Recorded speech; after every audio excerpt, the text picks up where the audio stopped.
Time, or you still got to wrap up about 15 No, minutes? we're gonna do this because we're then gonna have a person from AFT to talk to us about certified payroll.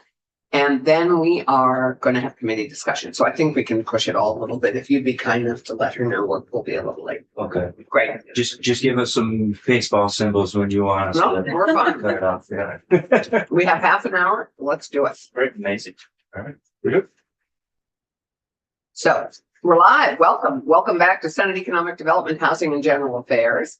And it is Friday, the 21st of March. And we are lucky enough to have the Burlington Airport today here to discuss its importance to the economic development of Vermont and to all our lives. So you haven't met all of us, although in our chat waiting to start you have. But I'm Allison Clarkson, Windsor District. Randy Brock, Franklin, Grand Isle. Good morning, Dave Weeks, representing Rutland County. And Tom Chittenden and Keisha will join us as soon as they're able. So welcome. It's good to have you. If you'd introduce yourselves for the record, and then the floor is yours. Amazing. Yeah. Why don't we start with our team and Alex can introduce herself? Hello, I'm Alex Cohen and I'm the marketing assistant for the airport. Jeff Bartley, I'm the Director of Innovation and Marketing. I've been with the airport for about 19 months. David Mickenberg, working with the airport. And my name is Nick Longo. I'm the director of the Patrick Leahy Burlington International Airport. I know we don't have much time, so I want to quickly kind of introduce myself and my background. I've been with the airport now going into my 13th year at the airport. I have a long, multi-decade history in the aviation community, both in Vermont and New England. Pumping fuel and de-icing aircraft at various airports around the area. I was an air traffic controller for a few years down in New York City prior to coming up to Burlington and working for the airport for the 13 years, like I said.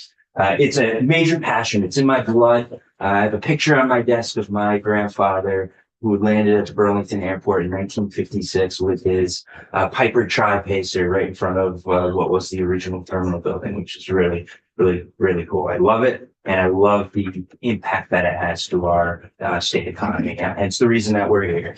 One of my famous, not famous, is it famous yet? Famous by this time. Self-famous, self-proclaimed famous quote here is, the importance of building infrastructure and roadways is of course critical.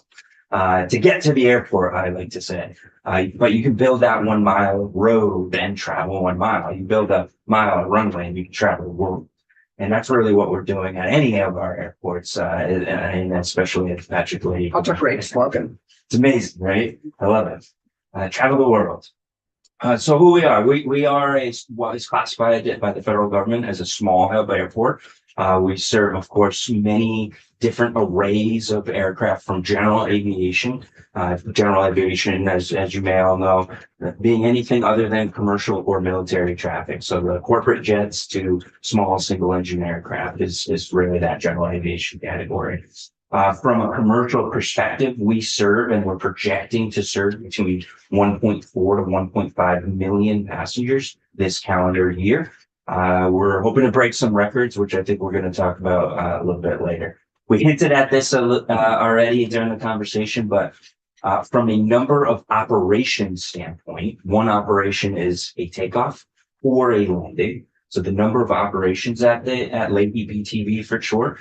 We are the second busiest airport in New England right now.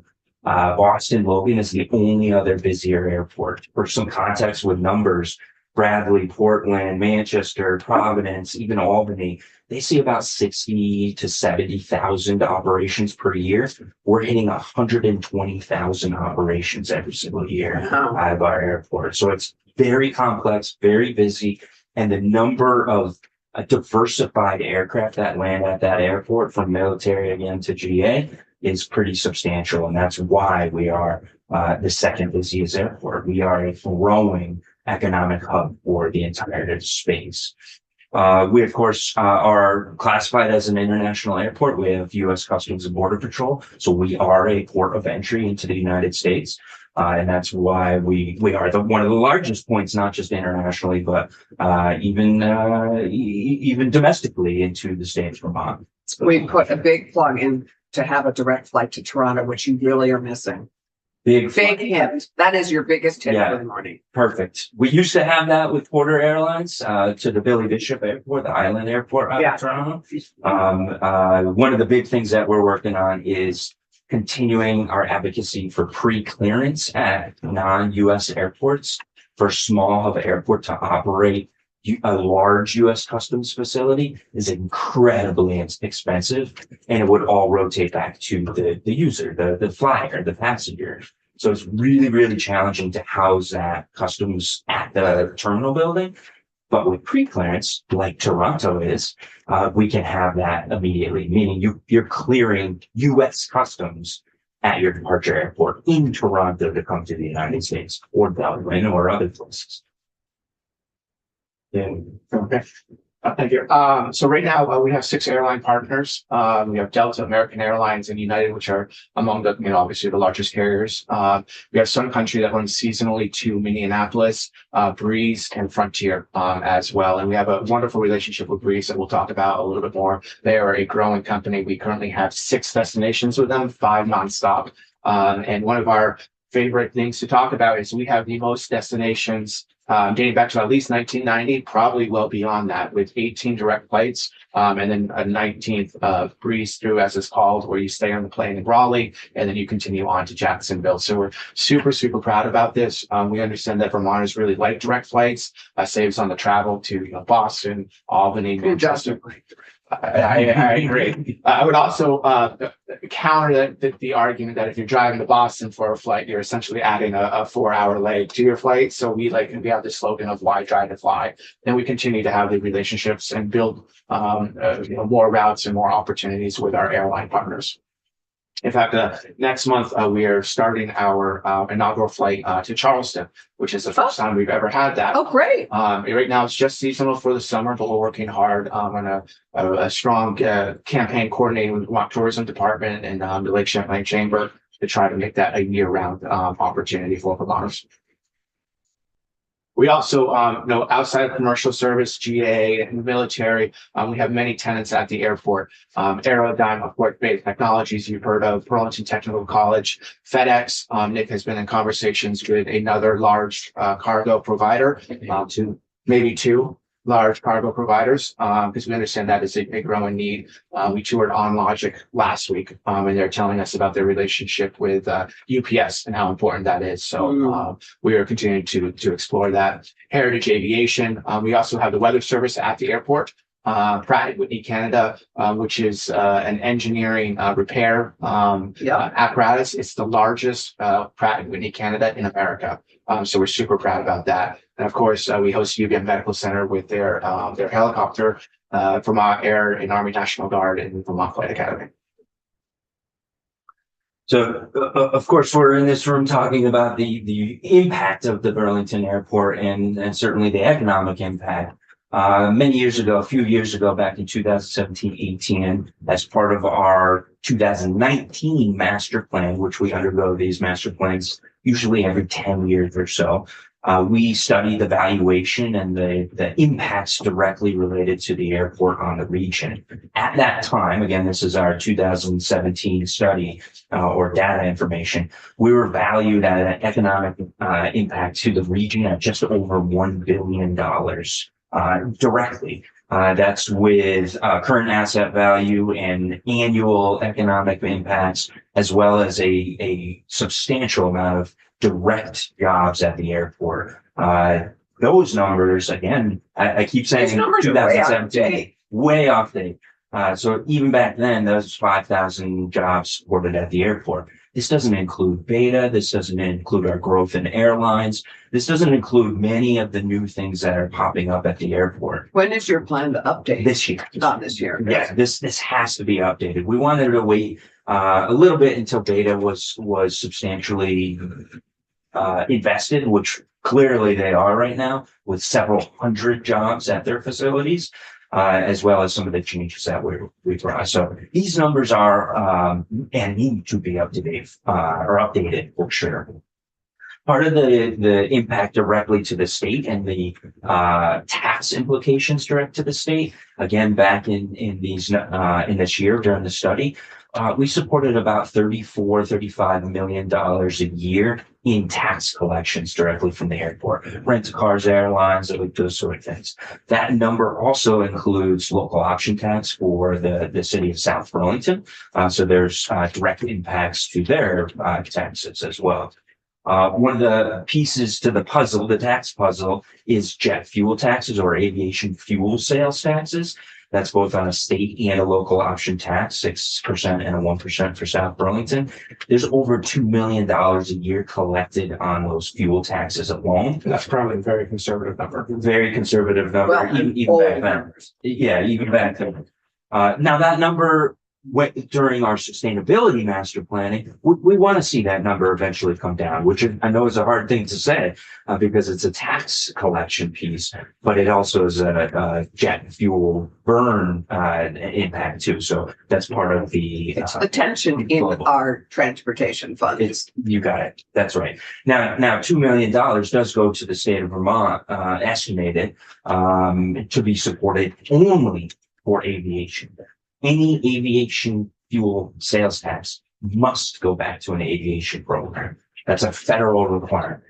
Right now, the state supports this airport at about $500,000 a year. That's a capped amount every single year. Yet the taxes collected at the airport are, of course, substantially higher than that. So we have I think the next slide is our capital program. We have a really, really healthy capital program. The next couple of years, we're looking at about $180 million just in our capital expenses alone. That's big. That's huge. That's terminal building. That's runway reconstruction. Parking lot. This actually doesn't include the parking. Oh, So this because is it's almost only done. federally funded. Yep. Great. This is only federally funded. So of that dollar amount, in fact, the next 4 years, less than 4 years, we include 24 because we're still expanding some of these numbers. We're at about $140 million. Most of this is federally funded. You can see the sources down below.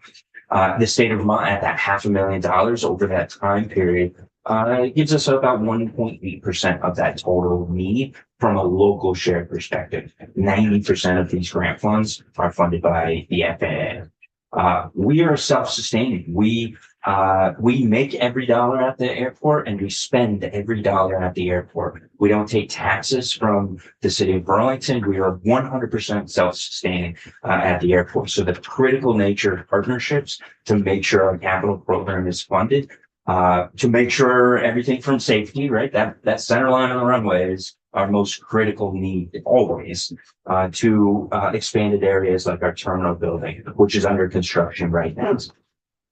A little bit that's open is an improvement. Yep. And yeah, we've gone through some major changes over the last couple of years. We opened a brand new terminal last 2 years ago, which consolidated our TSA checkpoint, a single TSA security checkpoint now with brand new equipment. We went from an average 40-minute wait time in our TSA area prior to this expansion to 4 minutes to go through the TSA checkpoint. Huge difference. And to your point, we'll talk a little bit about our passenger statistics and why we need to expand the airport and why we're embarking on Project Next. But talk about opportunity first, which is where I like to lead off. These are Q3 of 2023 numbers. We have our new study we just got last week that talks about what our leakage is, and that means how many passengers are going to other airports to fly out. And right now, we are only retaining about 42% of our catchment area are flying out of Lake ETV. Passengers are still driving to Boston. There's a 35.1% that will still fly out of Burlington or fly out of Boston. Albany, Manchester, Bradley, a little less numbers. Those who go to Montreal, we're really not too concerned about those passengers because they're likely flying international. And so it just makes a lot of sense for them to get across the border and fly internationally with a direct flight to London if it's open, for example. When we talk to our airline partners, it's what we really So want. I'm just curious, when you talk about leakage, are you talking about all Vermont residents? Or are you talking, who are you considering your leakage pool? You can speak better, the Rutland and above, really, right? Yeah, it's really a 3-hour radius, 2 hour radius around, sorry, not 2 hour radius, about an hour and a half radius. So 3 hour total distance, with the epicenter being the Burlington Airport. So think of an hour and a half around the Burlington Airport is our catchment area. In that catchment area, we know that there's about 3 million air travelers. So about half of those air travelers fly out of UTV. The other half leak out of that area. Yeah. So, we constantly see on social media, you need to have a flight to, Nashville or whatever different location. And when we meet with the airline partners, we're headed down to Indianapolis in June, I think it is, for an event called Jumpstart. And it's literally speed dating with the airlines. We ahead of time request meetings with 12 up to 12. They have to agree to meet with us, and we have 20 minutes to pitch new service. And so this is one of the big slides that we talked to, saying, the blue bar is the passengers that we're capturing and where they're finishing their trip. The red bar is that opportunity, and you can see, Orlando, Stanford, South Florida are still huge needs, and those are conversations that we've had with Breeze Airways, and that's where we've gotten those 5 destinations, as well as Frontier that we welcomed them back in December with flights to Orlando and Tampa, and that was born from our conversations with Jumpstart. Nick and I will be on the road this year, going to all the headquarters to meet with them directly. And what we're trying to do is not just pitch the stats, because they have a lot of these stats and more information, but we're trying to bring back a story, talk about OnLogic and Beta, who both have a facility in North Carolina. So Breeze, can you expand your service to Raleigh, Durham? Or our Denver services, that is a huge need right now. It's only seasonal through United. We want to see it year round because they end in late October, and we're making the pitch. We'll think about skiers and the Vail Pass. You can do it in both states. So it just makes more sense to try to continue those. And that's information the airlines necessarily don't have, and why our relationships with the business community and the chambers are especially important to make that presentation. Great. Yeah, there's a lot going on with this graph, but I think some of the highlights for us are that box in the upper left-hand corner talking about the changes in the industry over time. 2008 was our highest year in the history of the airport as far as number of passengers. We had just over 750,000 passengers in that one particular year. Outbound passengers, so times 2 is the total number of passengers. But highest year, but our average number of seats on those planes during that time were only about 69 seats per plane.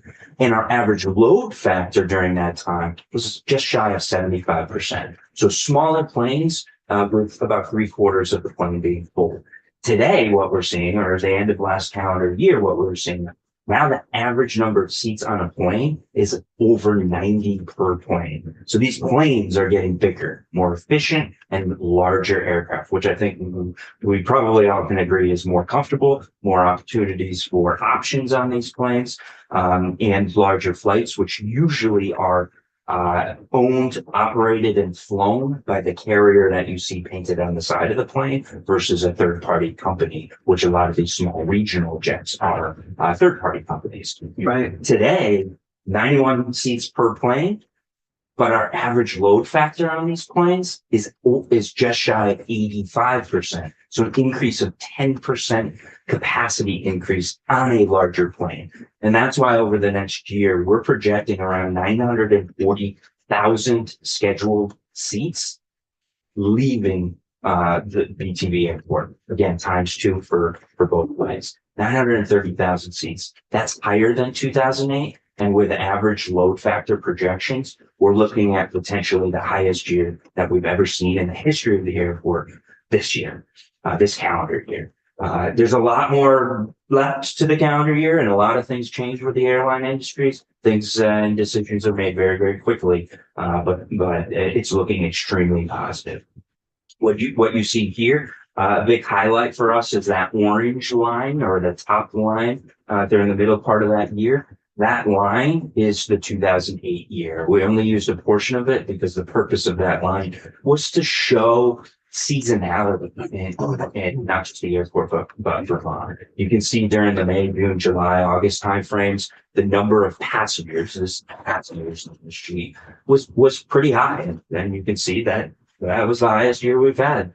during those months. But then you see the seasonality and the cyclical nature is pretty standard year over year, where it drops down September, October, November, and December, except for last year. Last year, the green line, the green solid and the green dash, that dashed line there, that showed what our projections were. And we exceeded 2008 passenger numbers during the highest leaf peeping season we've ever had at the airport. Right. Way over any number in the history of that airport, with about 70, I'm estimating here, about 69 to 75,000 passengers per month departing the airport. It's about 150,000 per month. Right. So with that, Project Next, and as we've seen the progression of the airport over the last 25 years, it was really built 25 years ago with the idea of smaller planes with more frequent flights. So those aircraft. The industry is changing, and they're bringing in much larger aircraft, which you saw with the load factor and their average seats. And that it creates a huge issue in our terminal from a safety, from a comfort perspective, and from an amenities standpoint. Many of you have probably used American Airlines to fly to DC. And this little finger, I like to call it, was built for about 200 passengers, where if you're flying out Monday morning to DCA, there could be upwards of 1,200 people in this small area. And so it's uncomfortable for the people getting on and off the planes. It's the narrow little That's spot the- down to It's that. like a pink. dead end. Yeah, You got it. Yeah. exactly. I was That once is sitting not- next to Bernie, and neither of us realized. Like people kept saying like, Yeah. and we were just sitting there looking at our phones next to each other. I mean, we see him a lot now in the terminal. We hear complaints about Skinny Pancake. We have a wonderful partnership with them, but their operation was built again for the 50 passenger planes, so they don't have the ability to service at large quantities in such a quick time period. We are very excited. We're bringing in a new concessionaire, hopefully. In addition, we hope. In addition, beginning mid-July, Kestrel Coffee. They're based out of South Burlington and Williston. We're huge fans of them. In fact, they're going to be showcased at the legislative breakfast on Monday, which we're going to be hosting in the terminal. That's great. As a recent passenger in the evening, would also be nice to be able to get real food after 6 o'clock. Yeah. Yes. Yeah. Yeah, I'm saying. Yeah, and I think maybe you've heard this over the last couple of years. The challenge with the workforce and hiring We absolutely Tough. appreciate that. Yep. So over the last few years, specifically with the project that Jeff was alluding to, our next project literally is called Project Next, short for the North Expanded Terminal, Project Next. As well as some of our terminal apron or parking positions, our general aviation ramps, and a brand new jet bridge. We were able to get substantial support through congressionally directed spending. A little bit tougher these days for that, but And well, also Senator Leahy. and the loss of Senator Leahy, and I think this is a great picture of me, Senator Leahy, and former Mayor Weinberger cutting the ribbon to that brand new security checkpoint that I was mentioning just a minute ago. The next part of our phase is solving what we saw coming, which was three major challenges to our airport terminal: throughput through security. That was challenge number one. Average time before was 40 minutes. Now it's 4 minutes with this new system. But we still want you to arrive 2 hours early. Please arrive to and that's been solved with a brand new terminal that we opened 2 years ago. Upstairs in that terminal is a massive expanse of space. I think I get a lot of questions of why is it so big up there? What's happening up there? Well, that's future phasing for an expanded terminal. We need that space to make sure that we can bring our jet bridges up to the second floor. The next project, literally our next project, is phase number 2, and that's making sure that we can accommodate these larger aircraft that Jeff was talking about. The planes are getting bigger, more seats on the plane, as I said. Well, more seats means longer planes, wider planes. Where do you park those planes if our terminal and our apron was designed for a 45 or a 50 seat passenger aircraft? These seats on these planes are 200 seats. Our largest aircraft is 240 seats on a single plane. So we need to accommodate those. But what's really substantially our focus for a brand new terminal are two things. One, flexibility. We don't know what the next 10 years, 20 years, 30 years of an airline industry is going to look like. We don't know if these planes are going to shrink, grow, get bigger, maybe land vertically or take off vertically with electric capability. We designed that aircraft to make sure everything that we could possibly think of and our partners could think of would be accommodated in this terminal. This is also a long-term planning process for the terminal. Sustainability is very high on that list of things that we needed to accommodate. This isn't a typical steel building. This is all mass timber, or the majority of mass timber is mostly going to be made out of wood. In fact, some of the last steel beams are going up as we speak at this terminal project, and then the rest is going to be made out of wood products. Underneath the building and adjacent to the building, we're going to be coring down into the earth to use geothermal technology to heat and cool this building so we don't have to use natural gas or even electricity. Did the GUARD partnership bring that into being? Because I remember when I was on military affairs 16 years ago or whatever now, they were starting to do geothermal. They were the first. Yeah. We're actually the third. Yeah. Okay. Yeah. Okay. To answer your question, yes, because we didn't know if we could actually use geothermal. I love saying that we're the first and the busiest and whatnot, but we couldn't. Like for the geothermal, we couldn't. Yeah. So GUARD was the first, so they were able to give us their details to see how far they had to go to get the heat. Beta And how technology, far did they have to go? And What's the Beta, depth of yeah. that? about 200 feet. Yeah. It's 200, 250 feet. Beta Technologies also Yeah. did the same thing. They have 50 or so wells out in their area, and we're going to be doing the same thing using that data. Can I ask like a local gripe question really quick? Yeah, before you got here, we did some You did some local we gave some pricing? input before we Oh, went live. okay. Absolutely. Go I'm with sorry the if local. you asked this already. Is it just me or is the parking lot always full? Yeah, it's full. It's full. Okay, like are we? When do you travel during holidays and vacations Who knows? or anytime? Okay, yeah. So our average occupancy in the parking garage is about 72 to 78%. Okay. That's our normal rotation. Yeah. This past year was the first year that we hit capacity in multiple days Yeah. and over multiple vacations. Mhm. Especially in the February breaks and sometimes the Thanksgiving and winter Yes, spring holiday break, breaks. the student kind of time. It's a back-to-back vacation. So first we had Southern Vermont vacations during the Yeah. holidays. Then we had Northern Vermont school vacations. Then we had UVM spring break, and then we had Canadian holidays as well. Okay. So we had a good 4 That weeks. may of- shift a little bit in the next little bit. So just to tag on to Keisha's, this is an opportunity for you in your next to look at more bus partnerships, to build up bus partnerships, because Dartmouth Coach in our neck of the woods, we use Dartmouth Coach all the time to go to Boston or to go to New York.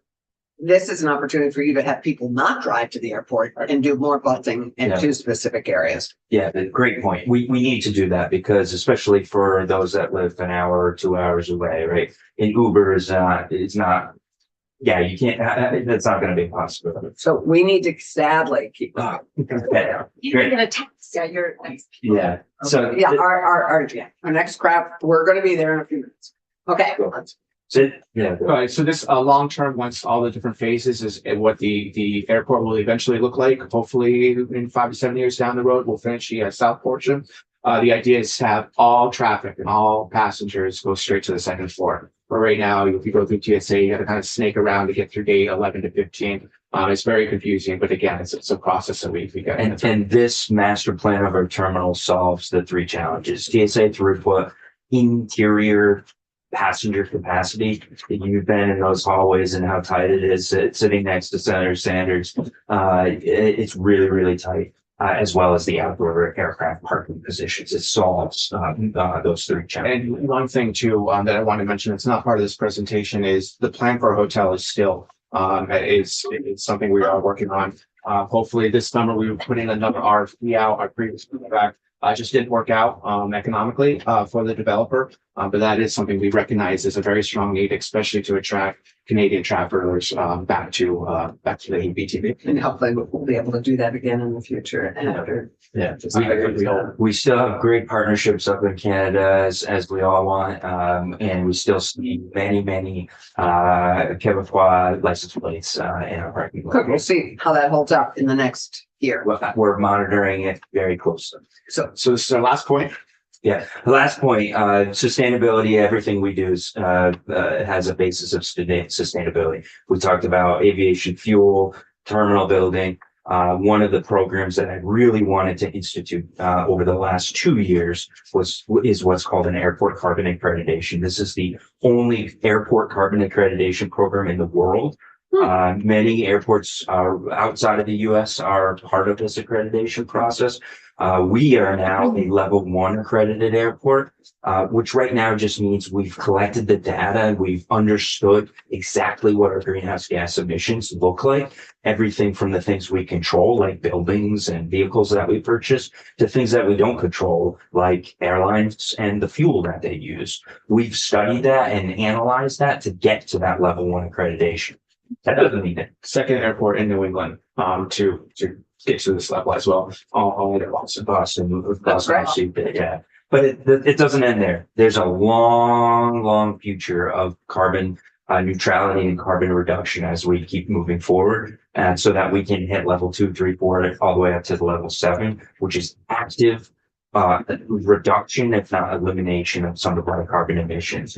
We've already started that with changing our fleet to electric vehicles. In fact, we're one of the only airports that have electric fleet actually in our operations department. We are inspecting our runways, doing our maintenance out on our airfield without using any fuel. That's great. Well, a different type of fuel.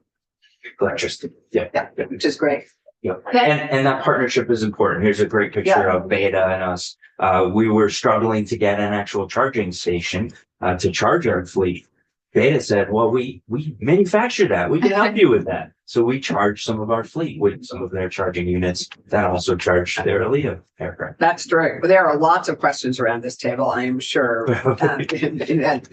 You know, a whole range of some local ones like noise and runway length to accommodate the new planes, or you're having to extend runways and stuff. Yeah, I know. So there's lots to discuss. Yeah. But I think we have to pivot today because we have such a short time. We are so grateful, Nick and Jeff, for you coming in. Thank you Thank you for so listening. much. Reach out anytime And- individually. I'm just going to put a pin in. We have a task force looking at a convention center, the feasibility of a convention center and a major performance venue here. And we will hope you'll be part of that conversation with the summer and fall. Amazing.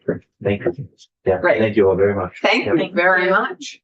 I'm visiting on a Monday in April in case anybody missed other tours that wants to. Yeah, we will be doing some in June. I haven't responded to your email. Okay. But yeah, we're going to do a couple more bus tours for legislators who would like to come on down and get it's about a 4-hour trip all the way around the airport Wow. in different spots. That would be Yeah, great. that is cool. I've never Yeah. didn't think of going to some. That's great. Look, I would look forward to that. Yeah. Amazing. Right now, we have to pivot and we need to pivot back to labor because we're going to make some Right. decisions this morning on Yeah. labor. Thank you all very much. Yeah. Thank you. Thank you very much. I'm sure at 10:30 I have to go to transportation. You have to transport, but we have to figure out. Perfect. This is understood. I have. Great. And we have Sonia who is here and we have Sophie. We'll have Sophie step in a sec, but we're going to hear first from Sonia from AOT, who is going to testify on their use of certified payroll with our prevailing wage projects. And remember, this is prevailing wage. These are big projects. And we have something to look at with Sophie in a little bit. Are they there? Yeah, they're there. That's Jana is doing this for Sonia. I think so. Okay.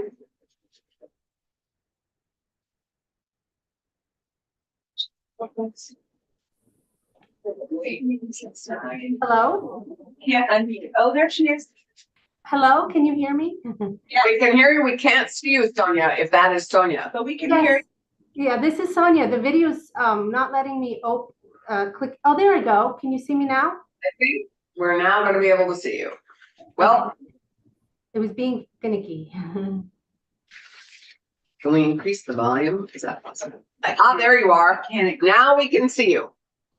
There, can you hear me? Yes, I can. Okay, perfect. All Or right. your chin, you don't see your whole face. Yeah, I'm sitting in someone else's space, so there we go. Great. Welcome to Senate Economic Development. Good Um, news. Good morning. I believe, Sonia, this is your first visit to our committee. It is. We welcome you. We have a broad jurisdiction. Let's just quickly introduce ourselves, Thomas. Hi, Jana. We've met. I'm Tom Chittenden. I represent Chittenden Southeast. Keisha Rumson, Steel Chicken Southeast. Allison Clarkson, Windsor District. Randy Brock, Franklin County and Northern Grand Isle. Good morning, Dave Weeks, representing Rutland County. So Sonia, we are, even though you're using somebody else's email, I think, or, Jane is here. okay, hi, Frank. Good morning. For the record, Jana Morse, Director of Administration at the Agency of Transportation. I'm just here supporting Sonia. Right, thanks. So Sonia, if you'd be kind enough to introduce yourself, and we would appreciate your experience with, we understand you're well-versed in using a certified payroll at AOT. And we would just love to find out from you how well it works and what scale projects you use it for. Because we know prevailing wage projects tend to be much bigger projects. Yes. So my name is Sonia Bover, and I am the civil rights. I'm a civil rights labor compliance program manager, and I work in the civil rights office at VTrans, and I manage the labor compliance program for VTrans, which is Davis-Bacon certified payroll.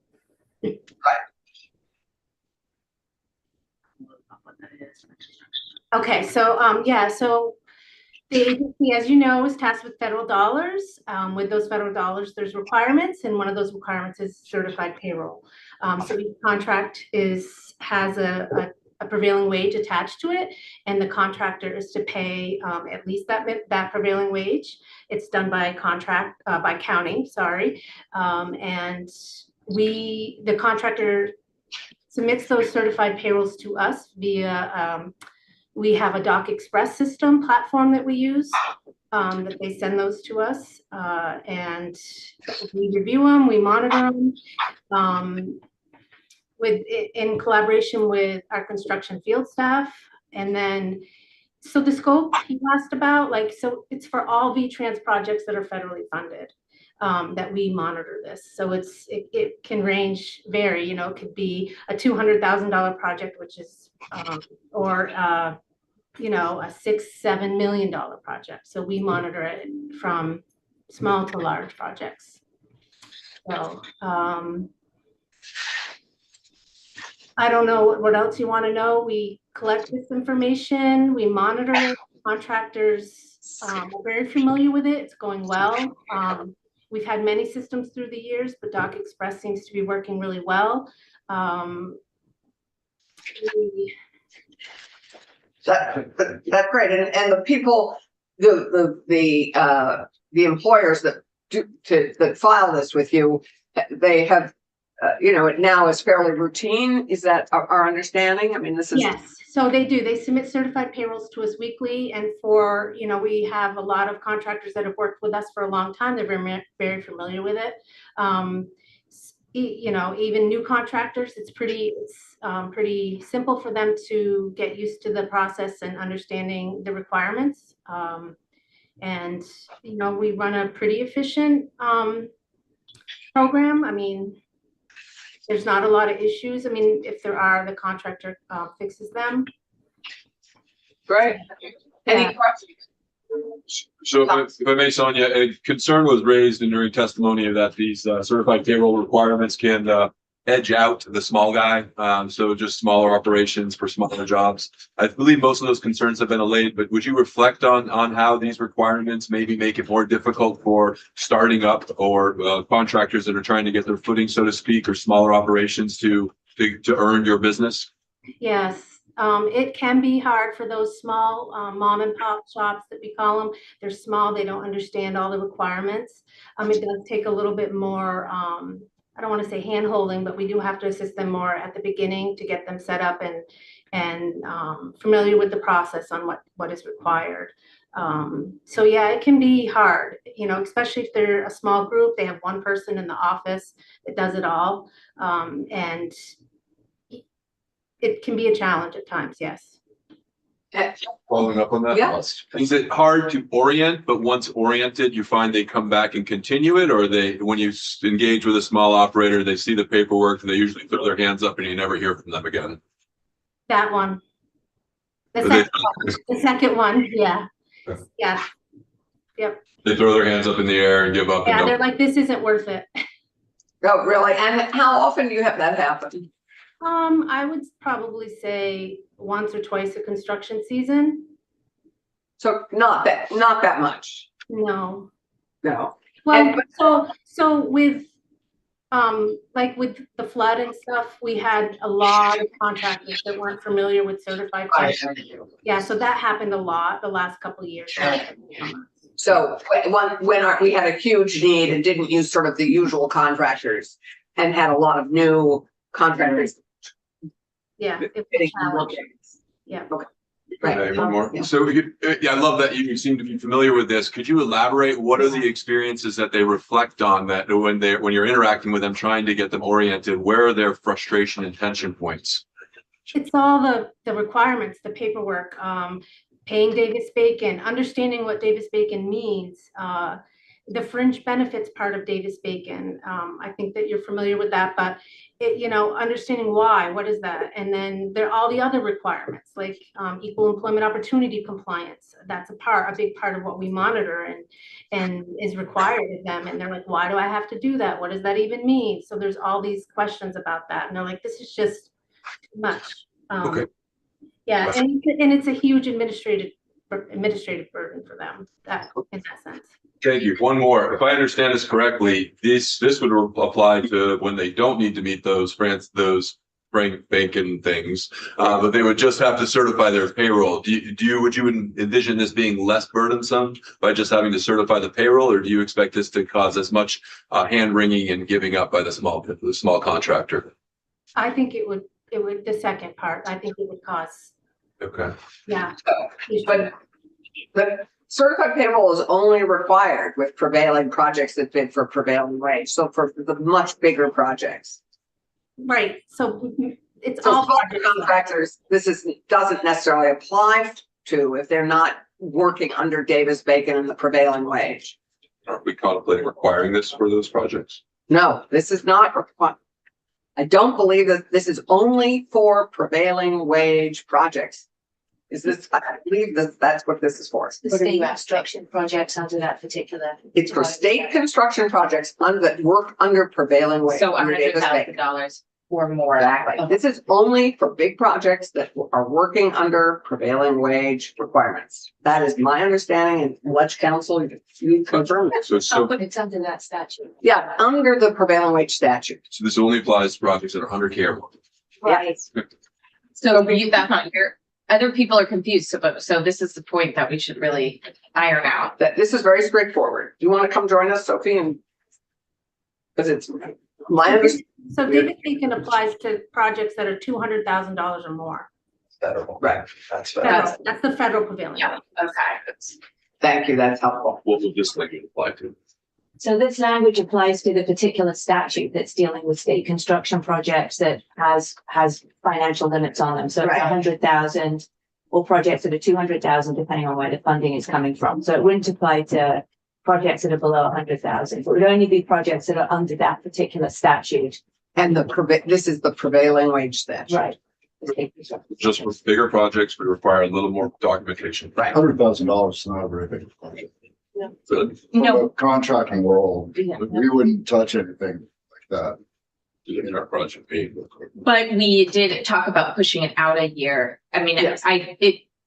what I was picturing, Sonia, when you were speaking was somebody's like, oh yeah, sure. I want to help with the flood, or I want to, do more that I see something I could be helpful in. And then, in a short runway, they're kind of like, I can't just change my whole business model right now, But if they have a year to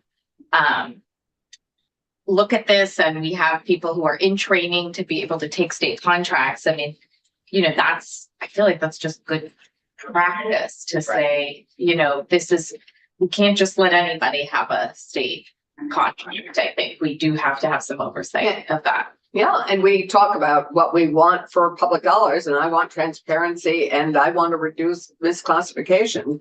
And money, I want money to go to the workers who are earning it. Okay? Still not sure what problem we're solving. How much misclassification do we have? Like, how prevalent is this problem? And is this bureaucracy? Does it counterweight the bureaucratic challenge that we're introducing to smaller contractors? I think we have heard, sadly, we have heard a lot in the past in this committee. We haven't this session, you're right, we have not gone deep into misclassification in this session, but there continues to be an issue with misclassification. And I think perhaps David could speak more to this than I am certainly not an expert in this.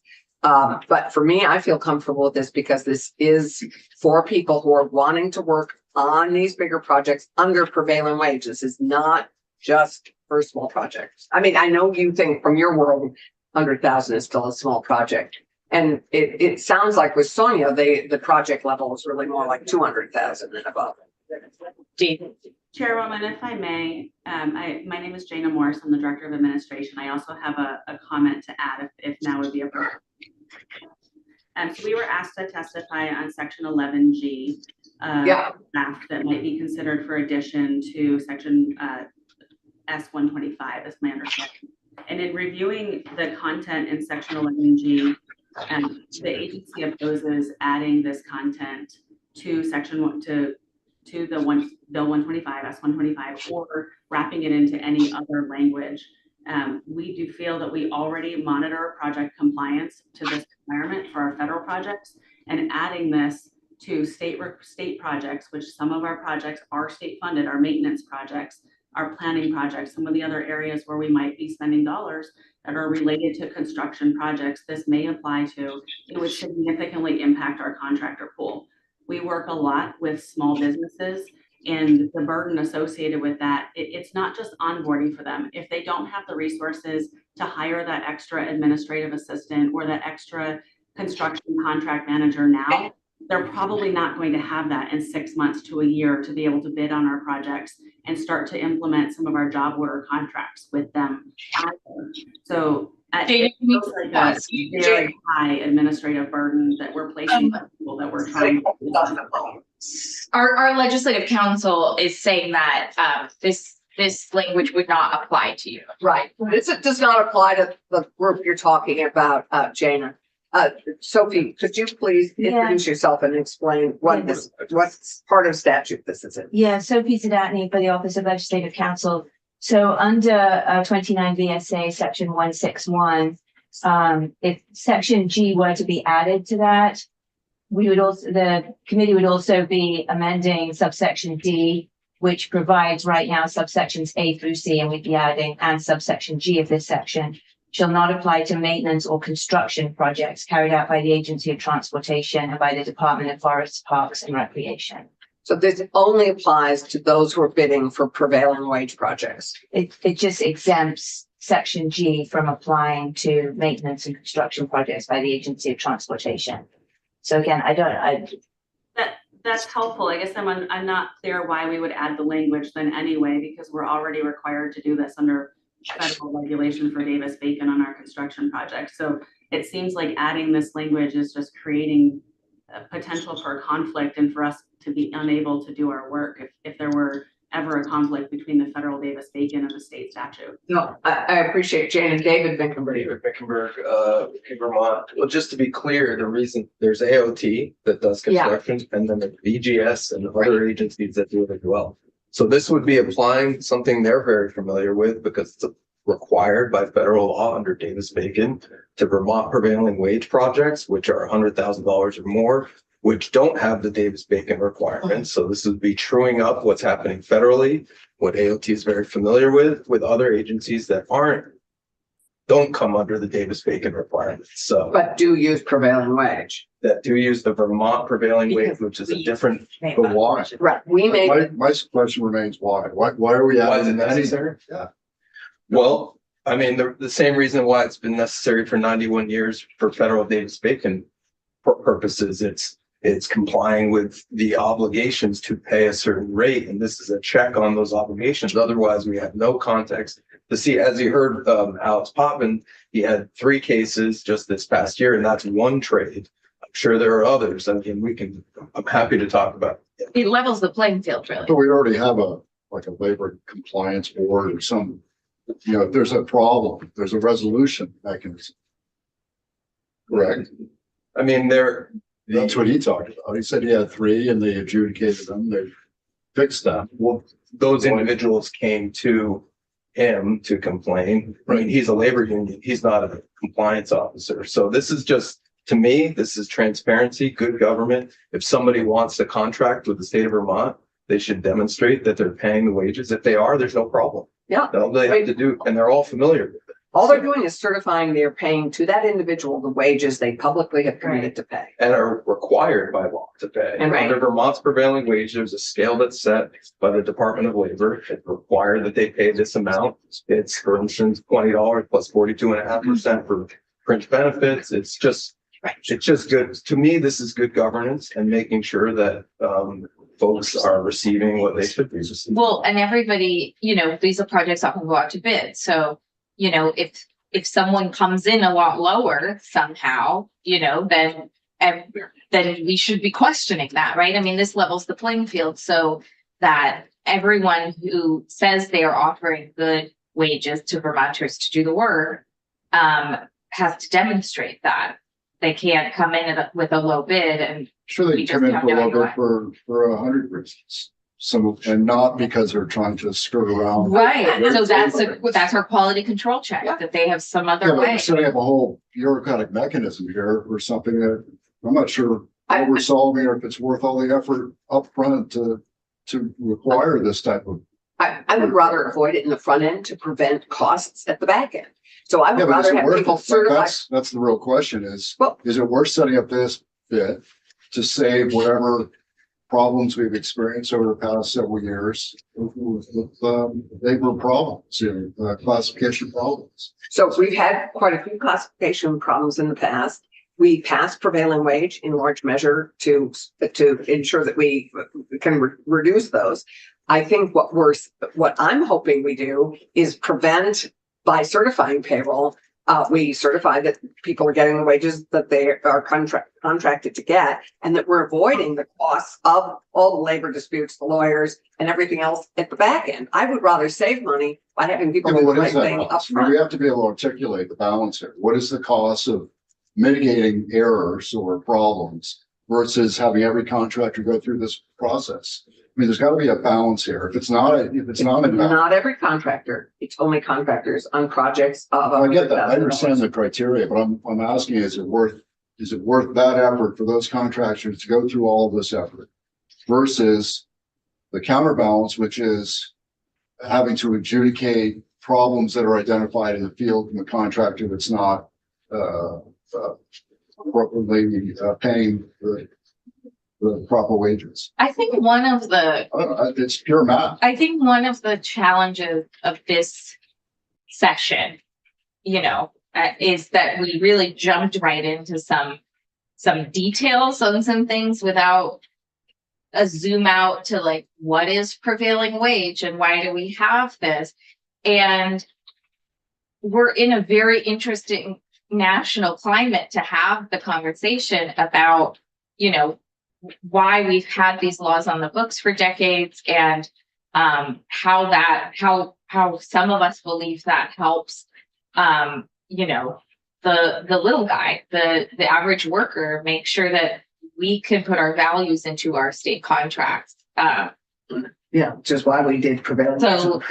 So then if we believe in a prevailing wage and a basic level playing field, if you're going to take a state contract, you should pay people well.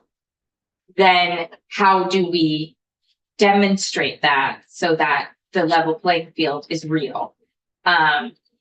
and I guess like, I don't know, I feel like we're trying to talk about all of labor law, and it's, in a way, it's good to question all of this in a federal environment that may be leaving that quality control up to us at some level. But the National Labor Relations Board is not functional right now. It does not have a quorum, as I said yesterday on the floor, because the president is dismantling it. So I think it's really good, frankly, that this amendment has raised a much bigger conversation about what I believe is the importance of a prevailing wage and the state using its taxpayer money to provide good wages and safe working conditions for people. Which is why we passed it in, what year did we pass prevailing wage? 1996. This is before I got here. But it seems to, 1996. seems to have also another negative effect of contractors not willing to pursue these contracts because of bureaucracy involved. The young lady said from the AOT. So what's the benefit if we're going to eventually, because of if we do this, we're squeezing out smaller contractors who don't want to deal with this level of bureaucracy or can't, they're not staffed, or it increases the total cost of the contract because they need additional administrative help. It seems to be the counterbalance. It's not. You don't think it's worth it? I really don't. I haven't heard anything yet. I think we have resources to help guide and shepherd our smaller contractors with support for getting through this. And then once they're able to do this with ease, there are systems that are clearly set up at AOT that BGS, I assume, has and can expand, and that we would then that we would be able to put in place. Part of connecting our bills together is we have the resources in our economic development bill that we just passed to help many of our smaller contractors comply with a lot of these other federal It laws. appears that we're setting up bureaucracy to support bureaucracy. That's not bureaucracy. Those are, Well, it's private. people. It's. but all state people are not workers. bureaucracy. I would just say upfront, I haven't heard anything compelling in this testimony to indicate this is a necessary effort for both the state and for the contractors. I'll leave it at that. No. I know I'm the new appreciate guy that. jumping into an old conversation, but I would agree with you that I don't think the testimony persuaded me that there's a real problem with misclassification where people are getting exploited. I do think the language has gotten to a better place where I'm comfortable with going forward, but I also don't think that the problem we're trying to solve has been crystallized with the testimony saying this is what's happening out there. People are getting jobs, they're not paying the right wages. I didn't hear that in the testimony, so I agree with you there, Senator Beeson. I heard that. So I will say this, and I had this conversation with Richard Wabi in the hallway a few days ago. There is a huge generational shift happening right now in who's managing our state, our major construction companies. I mean, these are a lot of people I know personally, a lot of names you see on the side of trucks. I think I could name publicly Vermont Construction Company because they have been in the press and they have learned a lot about how hard it is to manage a huge operation and make sure compliance is happening at all levels. And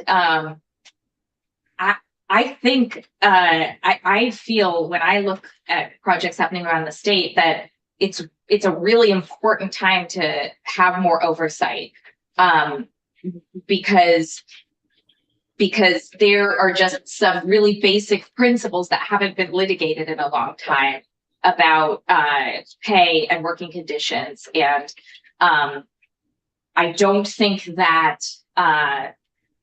that re-education is going to come from the federal level anytime soon. I don't think much it's And I think it's, I truly, and I mean, I'm not going to say what Richard Wabi said in the hall, but there's, they are doing a lot of education, a lot of new generational shift of, contractors. And it's a good time to question everything, but I think it's a really good time to revisit, do we believe in a prevailing wage for a state contract? Then if we do, this is simply good housekeeping. This is just dotting our i's and crossing our t's and actually ensuring that we're doing what we have committed to doing. How hard is it for the employers to comply with this? What do they have to do differently?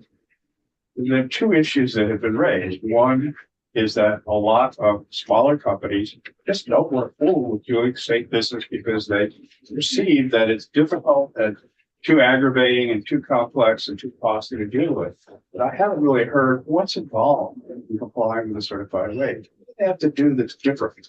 And it's And not how difficult is it, costly and time consuming to do it? Weekly, they need to email if they're certified payroll or but it, But in terms of the calculation and so on, how difficult is it to do? I think Sonia and Jana spoke about this. There are many things other than the certified wage that they have to do to comply if they're going to bid under the Davis-Bacon and prevailing wage contracts, right, Sonia? Yeah, correct. You mentioned a bunch of them in your earlier testimony. If you could just run through those again, that would be great. Yeah, it was Davis-Bacon, the certified payroll piece, which includes that statement of compliance form. There's EO compliance that we require, that all contractors that work on our project have to have policies in place that we need to monitor and that they need to enforce. Gosh, I think that those were the two that I talked about, and just like monitoring, making sure that they're paying the correct rate, and if they don't, they have to pay employee restitution. How do they deal with issues such as the fringe benefit, 42, whatever it is percent, over and above the wage? What do they have to do for reporting to deal with that? I'm sorry, I didn't understand your question. In addition to the basic wage rate, my understanding is there also has to be a certain amount for fringe benefit. Is that correct? Yes, correct. Thank How you. do they calculate and how do they represent that they're doing that? They simply give you a number, or is there anything more? So they have to identify on the statement of compliance form, which is the certification page, how they pay their employee benefits. So if they pay them in cash wages, they need to identify that. If they pay in fringe benefits, which is health insurance, 401k, so on, then they have to provide a written example broken out by employee hourly of what that amount is. How they have to do that with each pay period? Yes, every payroll. Thank you. Thanks. So, Jana and Sonia, thank you very much. I think you've given us, it's very helpful to have the AOT perspective, and we appreciate. We are, I think, going to shift now to looking at the amendment that we have in front of us, the draft amendment. Yeah, we could pass it around. Thank you very much. You're welcome to stay and listen to our discussion, but we also appreciate that you probably are pretty busy, and we really are grateful for your input. Thank you so much. Thank you so much. Bye. Yeah. Bye. Bye-bye. So we have in front of us a possible amendment on our labor bill that includes two pieces. After consulting with John Bloomer, we are going to introduce, I think we're going to introduce the AAG proposal as a standalone bill that will then be referred to, because they're state employees, be referred to the committees of jurisdiction, judiciary, and Senate GovOp. So that leaves us with two issues that are live for consideration for an amendment to our labor bill at the moment. One is raising the threshold for to require a vote to decertify a union, and the proposal at the moment on the table is 40% to increase it 10% from the 30% to 40%. And the second is the certified payroll, which will be and the second is certified payroll, which is which we would eliminate the requirement that it go to the AG's office and extends it out a year so that people could comply, learn how to comply if they're interested in competing for state dollars for construction. Did you say 40%? Yes, Randy has been willing. I don't think you have written. Sonia, would you like to take us through this? I do. Okay. Yeah. Sophie Zadani for the Office of Legislative Counsel. It's on page 294. not less than 40%.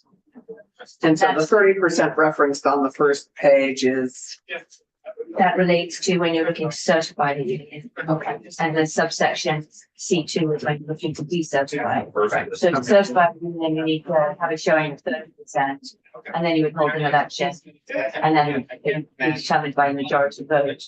Under subsection 2, it would be 40%, and then that would be to show interest, and then you would do an election, and then to see whether or not the majority supports decertification. This is just to get it on the table, then there's a vote after that. Right. So these are the two, we've whittled down our amendment, proposals to these two. And, we have, I know that it's not everything that the union was hoping for with raising the bar, and I appreciate that. I also appreciate this is an evolving conversation, and this takes us to a point where some of our committee members are comfortable taking it up to 40%. So I think we're all trying to be sensitive to each other's, how we can move this forward and continue the conversation as it progresses through the House. So thoughts, committee. Sorry. So Tom, you go first. Well, I'm fine with part one. Part two, if it's gonna come out with only 3 of us, if there's that much opposition to it, I would say we should talk about the certified payroll at a later date. I'm comfortable with the certified payroll, but I don't want this bill to get vetoed. So that's where I am. So that's where I'm just looking for other thoughts of the committee. Okay. Thanks, David. Sure, if we're kind of straw polling it, so the first bit about decertification, I was okay with 50, but I understand Senator Brock's hesitation, and I'll support 40%. The certification of construction projects, I'm just, I haven't heard anything from them. So you want to hear, but you're open to hearing more. You're open to hearing more, based on but, this time. coming from the contracting world, I'm not a big fan of Right. Obligations, further obligations. Randy? I'm not tremendously comfortable in the certification piece either, or the necessity. I gather there is an avenue for someone who feels that they're not being paid the wage that they're entitled to raise that and have it adjudicated. Is that? Are we Correct me if I'm wrong. Certified payroll, Yeah. you're talking. Yeah, the purpose of certified payroll, as I understand, is to ensure that people are getting what they deserve. Well, what And they're that contracted to pay. And contract, that's correct. Yeah. And that the employers involved are meeting their obligations as far as the law is concerned. In the event that doesn't happen, the employee certainly has the right to raise that issue. Now, the question is, does the heavy administrative requirement that's attached to it, does it necessarily reinforce the right that the employee already has? Does the employee is the employee otherwise barred from raising the issue if we don't do this? I think employees are always able to raise issues. I don't think this bars them from it. David, I don't. Yeah. Question. David Mickenberg in Vermont. No. As you know, it can be difficult if if you don't have the information, it's hard to bring the claim. These aren't being independently certified payrolls aren't being independently investigated on a regular basis by anyone. So this is just providing the information, frankly, to the state of Vermont, to make sure that contractors that they've contracted with are doing what they are legally obligated to do it.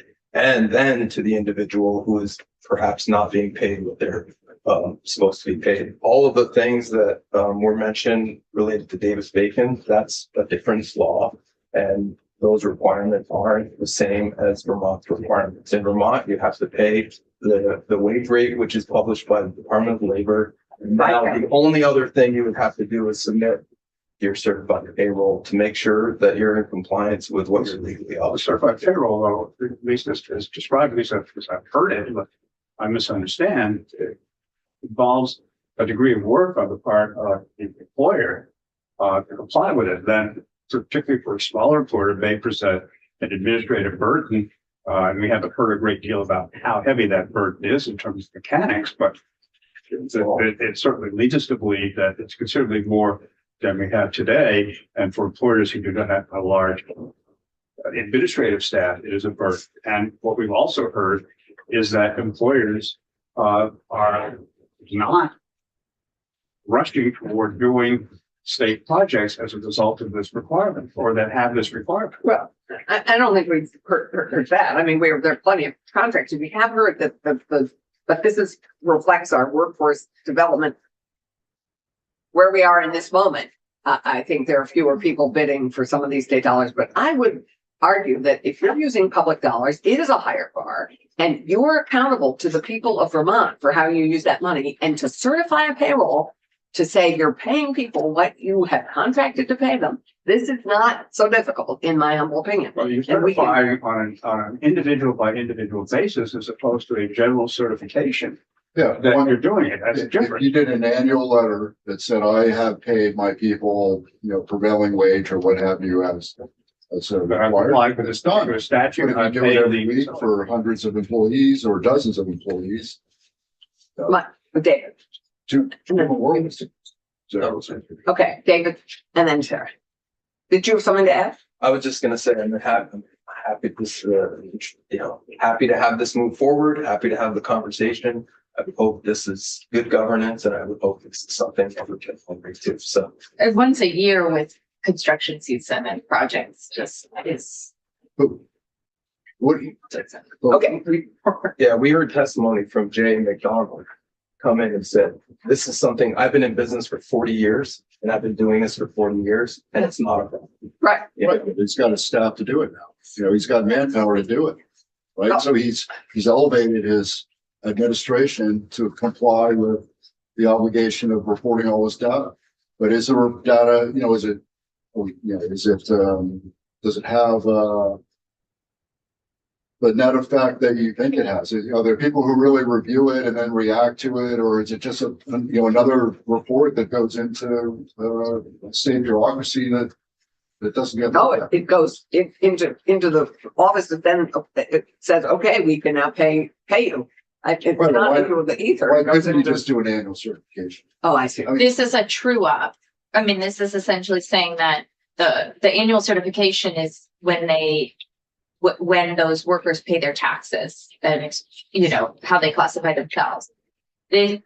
Most of our laws have some kind of knowingly standard. They have, only so many touch points where if there is a discrepancy, whoever's providing oversight can say, this is not adding up. Right. I mean, you do contracts, right? So you already have to follow, I'm imagining. Sure, and we have a staff to do. We Yes. employ a staff to do it, which adds to the cost of the contract. And I'm just not sure if that cost is. Oh, here's the certified payroll. We saw it the other day. We have a certified. Everyone has this? Which is not, Okay. Every employee every week. there is a certified payroll in your labor file. You will find the certified payroll chart. Right, that we were. And I would like to at least comment on the Do you chair's. have that? You've seen it, yes. Okay. The chair's comment, Yeah. that there are contractors who push back on knowing that these administrative burdens keep adding up.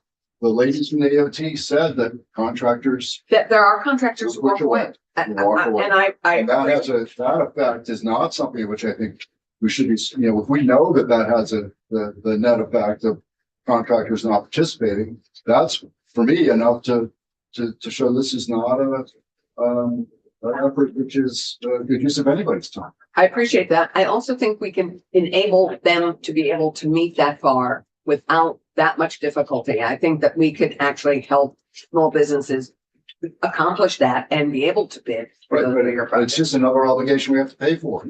We're paying for somebody to teach somebody how to do something which I'm not sure has the net effect we want in the first place. Good payroll practices I think are pretty important if you want Yeah, to well, if we get bigger create that contracts. requirement and then we train to that requirement, it's like a self-licking ice cream cone.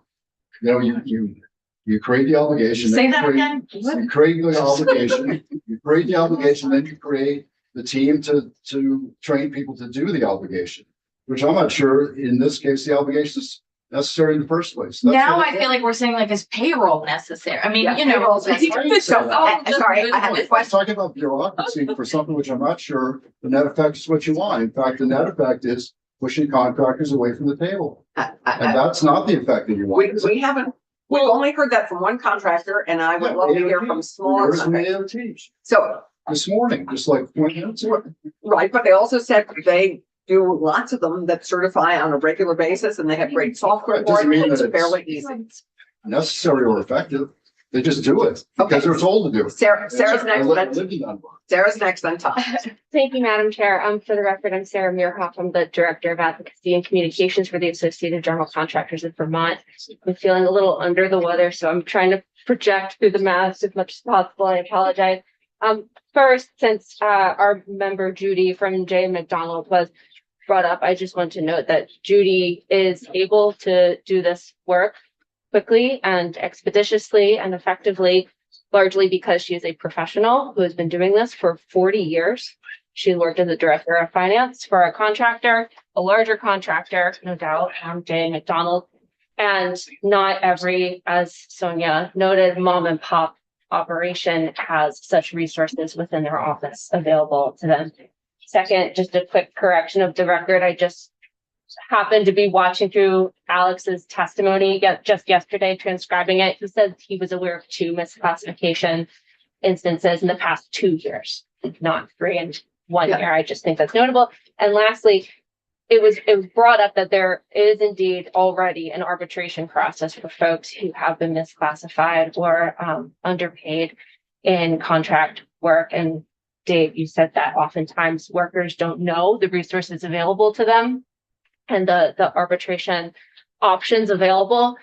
I personally failed to see how someone in their office submitting certified payroll records to the state educates that individual worker or empowers them with the knowledge that they need in order to go through that arbitration process. I don't see necessarily how those things are connected. Thank you. I appreciate that. I don't think that this compliance should be on the backs of the workers. I think it's on the backs of the employers. If they want to participate in a program that uses state money, uses our taxpayer money, which many would argue is a burden to the taxpayer to pay.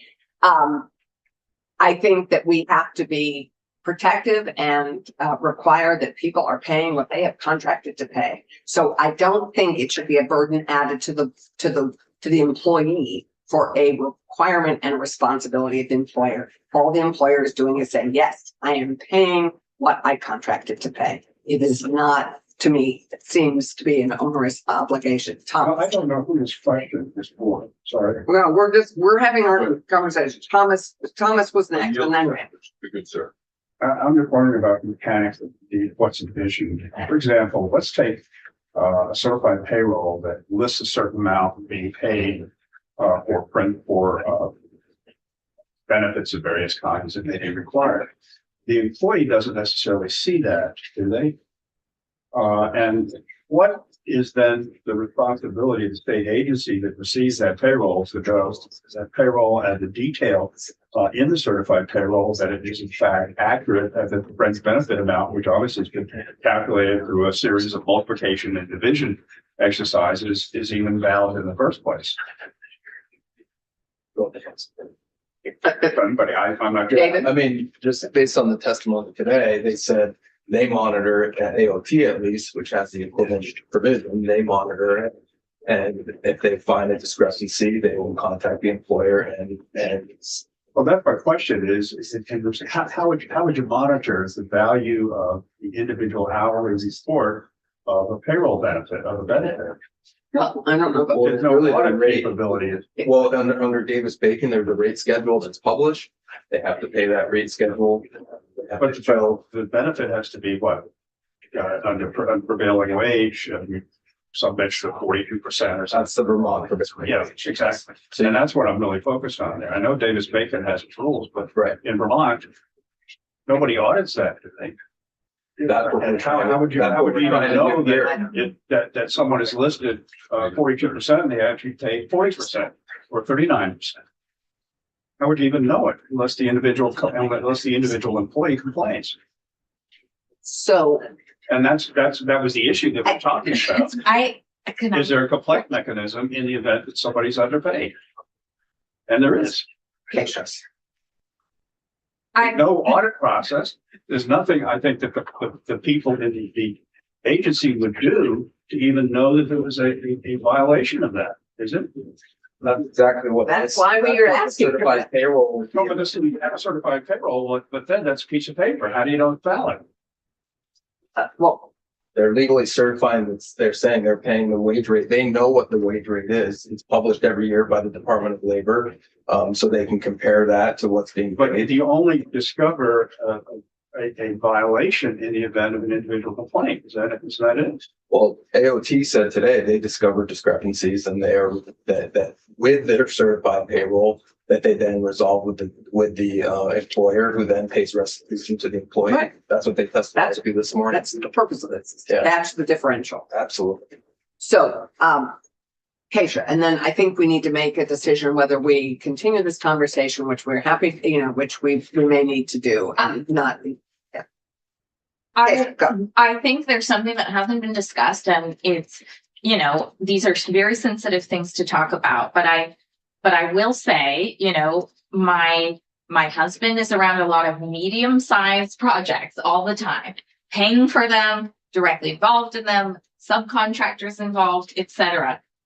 Honestly, as the customer in that case, in a lot of cases, when we look at the good governance laws like the contractor registry and certified payroll, etc., those are the kind of folks who support this because it makes contractors more accountable to them as well. I mean, there have been some companies that have had some loosey-goosey practices, and some of what's come to light in the public or been investigated has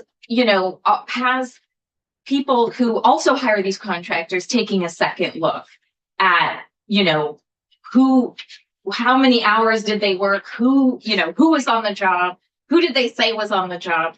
Why, Burlington has a lot of oversight. So literally a code employee of the city might just drive by and say, this doesn't look right, and he has to go find which subcontractor, does he have to yell at to get their act in order. So, I mean, it's very sensitive to talk about this stuff, but this good governance stuff from the state also helps private citizens of the state have, more accountability from their contractors. I'm not trying to say anybody's doing anything wrong. And I talked with the AGC about this offline. That's why I took the AG piece out. It's not like anybody's saying, you should be criminalized right away for this. But oversight is really critical for everybody. There are some messy, invoices for hundreds of thousands of dollars. Like you said, $100,000 isn't that much, but the difference between what you thought was going to be a $90,000 contract that turns into a $170,000 contract, you want the information to know why that happened. So to me, I think we'd look foolish as the state to say, frankly, we want less information than most, people hiring contractors out there would like to have to know why, the addition on their house all of a sudden went over a lot. So, and remember, this is a state project. David and then Tom. No, I think that's the role of the program manager. And we've got an army of program managers out there in state government. What's keeping their toes? Who couple directly with the project managers who are actually conducting the project in the commercial side. I see that as already, and that's the world I come from. There's a great deal of oversight on both sides. There's both contractor and there's government. I just don't see adding another payroll certification obligation. What concerned me most is the testimony we heard from the state that they couldn't be bothered to look at this information or hold on to this information. That actually concerned me a lot. When we started the motel program and we were using federal dollars and we were paying, $200 a night for motel rooms, that was bad governance. That was us, not spending federal taxpayer dollars as well as we should. So I'm looking at us and saying, we should want this has nothing to do- information. This doesn't affect those program managers, whether they're good, bad, or indifferent.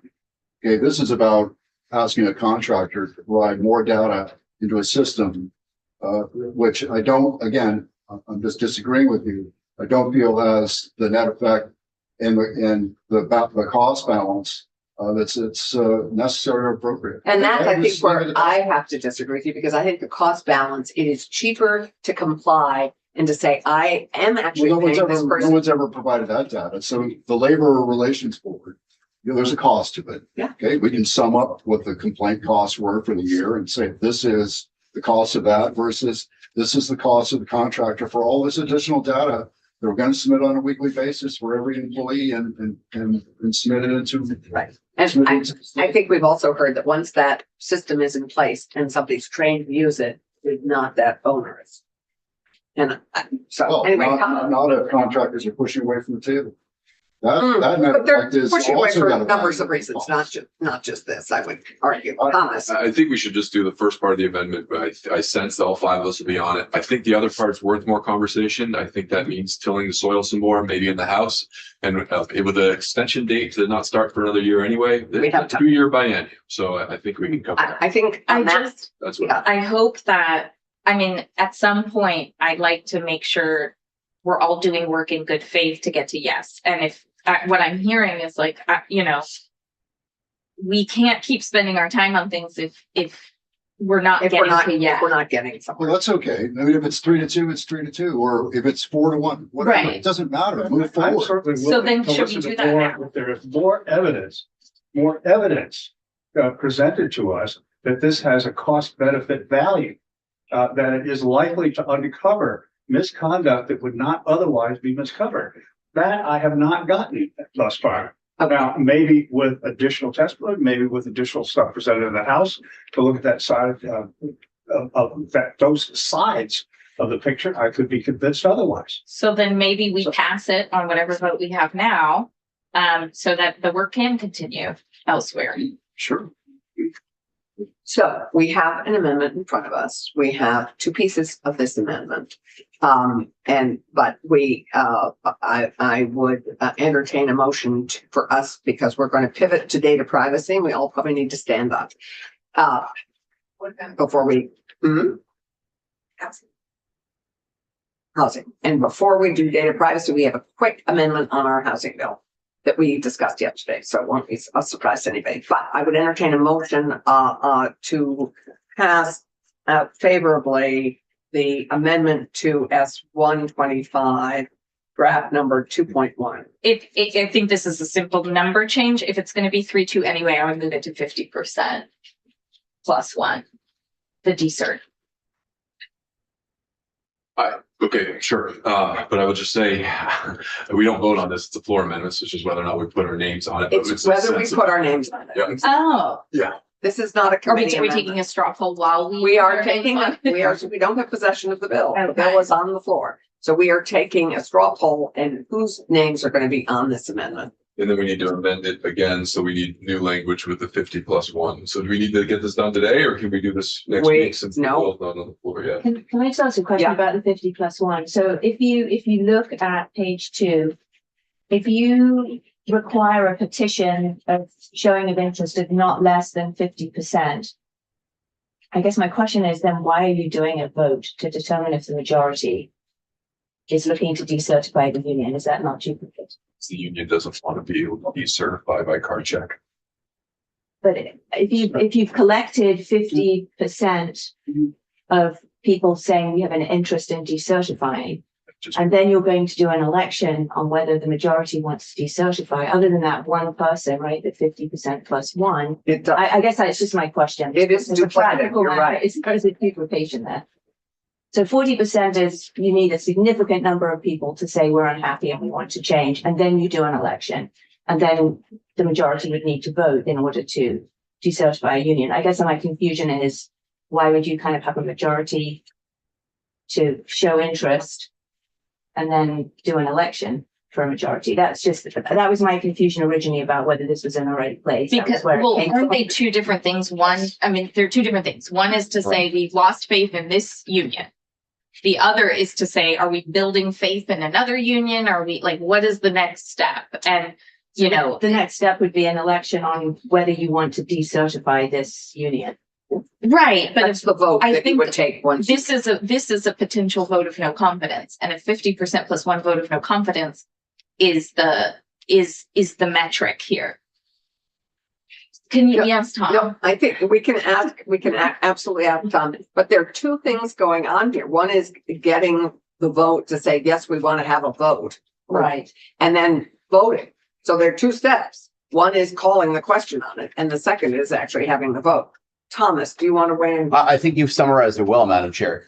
That's correct. There are two questions at hand here. One, whether there should be an election held, and the second, who wins that election. And the possibilities in that second election are the union that's currently representing the union, another union, and one option that has been often discussed in this situation is no union. So they are not duplicative. They're completely separate They're questions. separate questions. So one is calls the question and says, Correct. we're going to have a vote. And the second is, and we currently have for that vote, 50% plus one. Yes, No, in order to trigger a vote under the current statute, it's only 30%. I appreciate that. That's Yes, not my question. I understand. I'm sorry, I question is misunderstood. For the vote to decertify, once they have called the question on it and they're having a Correct. vote. The current standard would be 50% plus one. Okay, so After, that's after each, oh, I'm sorry, Madam Chair, I didn't mean to interrupt.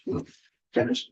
Oh, they then have a vote after each side has made their case to that group of potential voters, as it were, in this case, as to whether or not they, having expressed their interest, having demonstrated their interest in a potential vote, want to retain each side. So I do think they're novel enough questions that But I think Sophie's, our council's question to us is that's not duplicative. If you are already requiring a 50% plus one calling the question vote, or not, it's not a vote, it's a weighing in and calls the question on and requires a vote. Yep. And then you have a vote that also requires 50% plus The one. reason I would say that it's not duplicative is the same reason that when states where, for example, recall elections are held in the political campaign, the trigger of the recall is not used as evidence in and of itself that one side has decided to select an individual candidate in the eventual election. So there's a question of, do you think we should have an election, which is how sides calling for recall for a decertification typically pose the question to potential people. Are you signing a card when you show your interest in that sense that you want there to be an election? Then the separate question is who should win in that election. So voters are being asked two very different questions. So the same numerical standard, percentage standards per vote, and although it's the same for two very different questions. So no, I don't believe it's duplicative. It's just, yeah, because with the card check, it's 50, it's just show interest of 50% plus one, but then you're not doing an election. I guess it's just the disparity. That's just my. So it's a little bit pro labor, which It's just, I guess I'm just intellectually trying to figure out. No, I appreciate your concern. Right. Yeah. Effort of expediency, want to just keep the 40%, so we have this amendment, and then the House, they can raise it up to 50 plus one. I worry that like expediency, Okay, make a motion. What do you want to do? I would like to change it to 50% plus one. I support that. So on the table now, we would have draft 3.1. Right. I'm sorry, but this will continue the conversation in the House if we can get it there. Yeah, it'll create debate on the floor. It'll create quite a bit of debate on the floor. Phil might not be, but So we draft 3.1 changes the percentage. Which I have change? 2.1. Right, it 3.1 would change it. Is that correct? yeah. There's a motion on the table to take line 4 on page 2 to 50% plus one. And that new draft would be, I understand from our council, probably 3.1. Right. So a straw poll, who would like to be on that amendment as drafted? And that is Chittenden, Clarkson, and Ron Hinsdale. And to be clear, it also includes the requirements for state construction projects. Which We're going requires with the same certified amendment. payroll. Okay. Right. So it's a 3-2, well, not 3-2, but And 3. who, so let's finish the raising of the hands. So 3 of us would support that, Chittenden, Clarkson, and Ron Hinsdale, and 2 oppose that. Okay. So, on that amendment, if you'd be kind enough, so we could draft it with Chittenden, Clarkson, and Ron Hinsdale at 50% plus 1 draft 3.1. Thanks very much. And we will continue, this conversation will continue. And it's a good and important one. It's got And that's strong when I values. just say for the record, I am sad about losing the AAGPs, and I'd like to have some strength on the other 2. I understand agree. that GovOps should certainly weigh in on that. But you know, I don't want like confusion to overcome us all the time. No.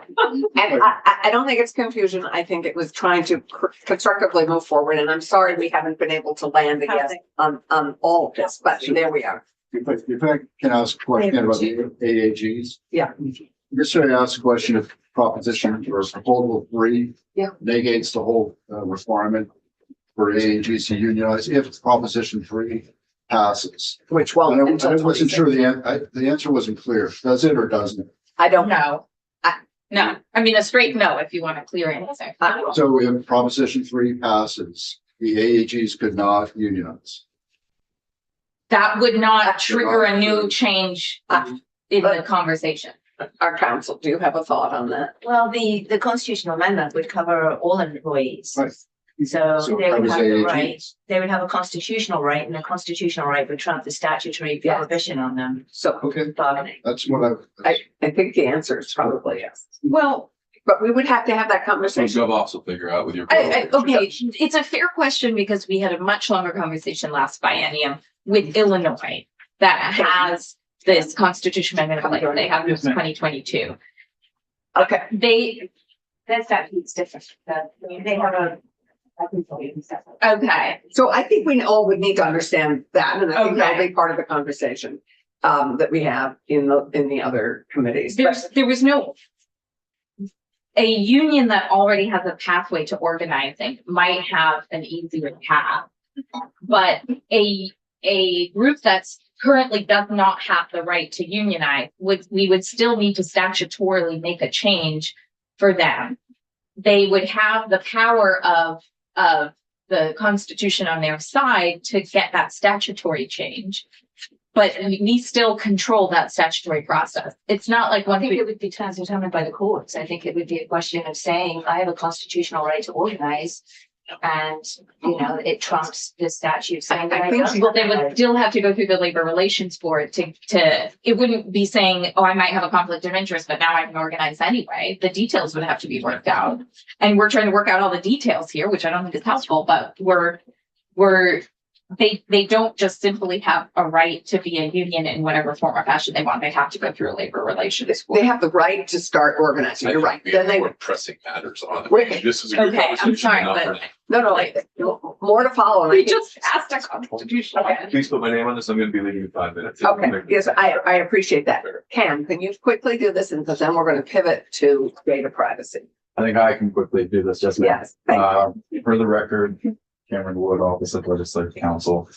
This is an amendment that was drafted currently would be coming from Senators Clarkson and Ron Hinsdale. But we welcome anyone else who'd like to add their name. There are 2 instances of amendment here. The first is to include the language that the HFA discussed with you all yesterday that is currently in the BAA. And this is amending the rental housing revolving loan fund program.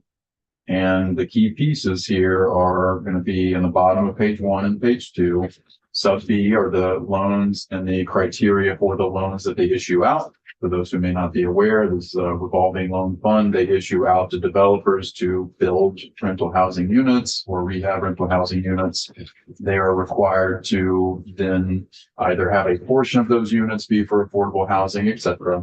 And so, as you can see in subsection 7, the agency, the HFA, has to use legal mechanisms to ensure that the units remain affordable for a specific period of time. And then when you get to the bottom of page 1 and top of page 2, you can see that they have to put in legal mechanisms to ensure that the annual increase on line 21 of page 1, the annual increase in rent moving to the page 2, for a subsidized unit does not exceed 3%. That is the current program limitation.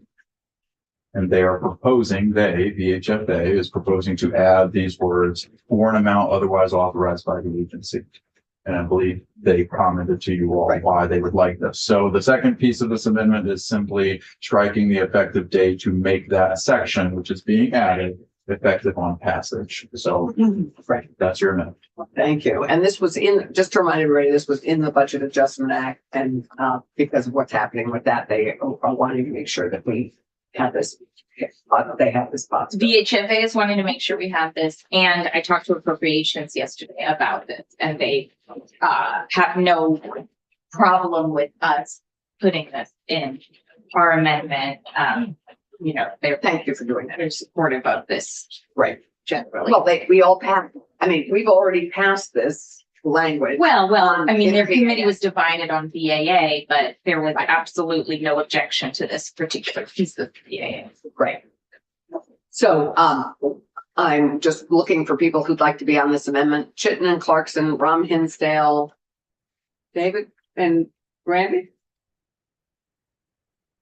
Yes, the only concern I have, the concept I'm behind, the only concern I have is the language which we've specified why VHFA can change the rate is because of a justification of increased cost after deliberation. Right. Here, we've done a blanket without any guardrail around it. That's the only concern is really, it's a language concern. The concept I'm in favor.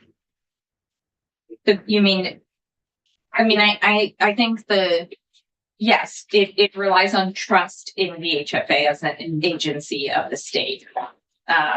They, have pretty thorough and transparent processes for this. For this, and I think So, for example, And a dedicated value to authorized affordability. and memorialized by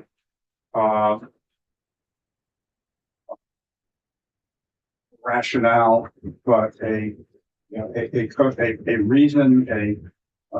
reason related to cost, something like that, that just adds a slight guardrail to what we're doing. I don't like giving blank authorizations to change something that we put in statute for a reason.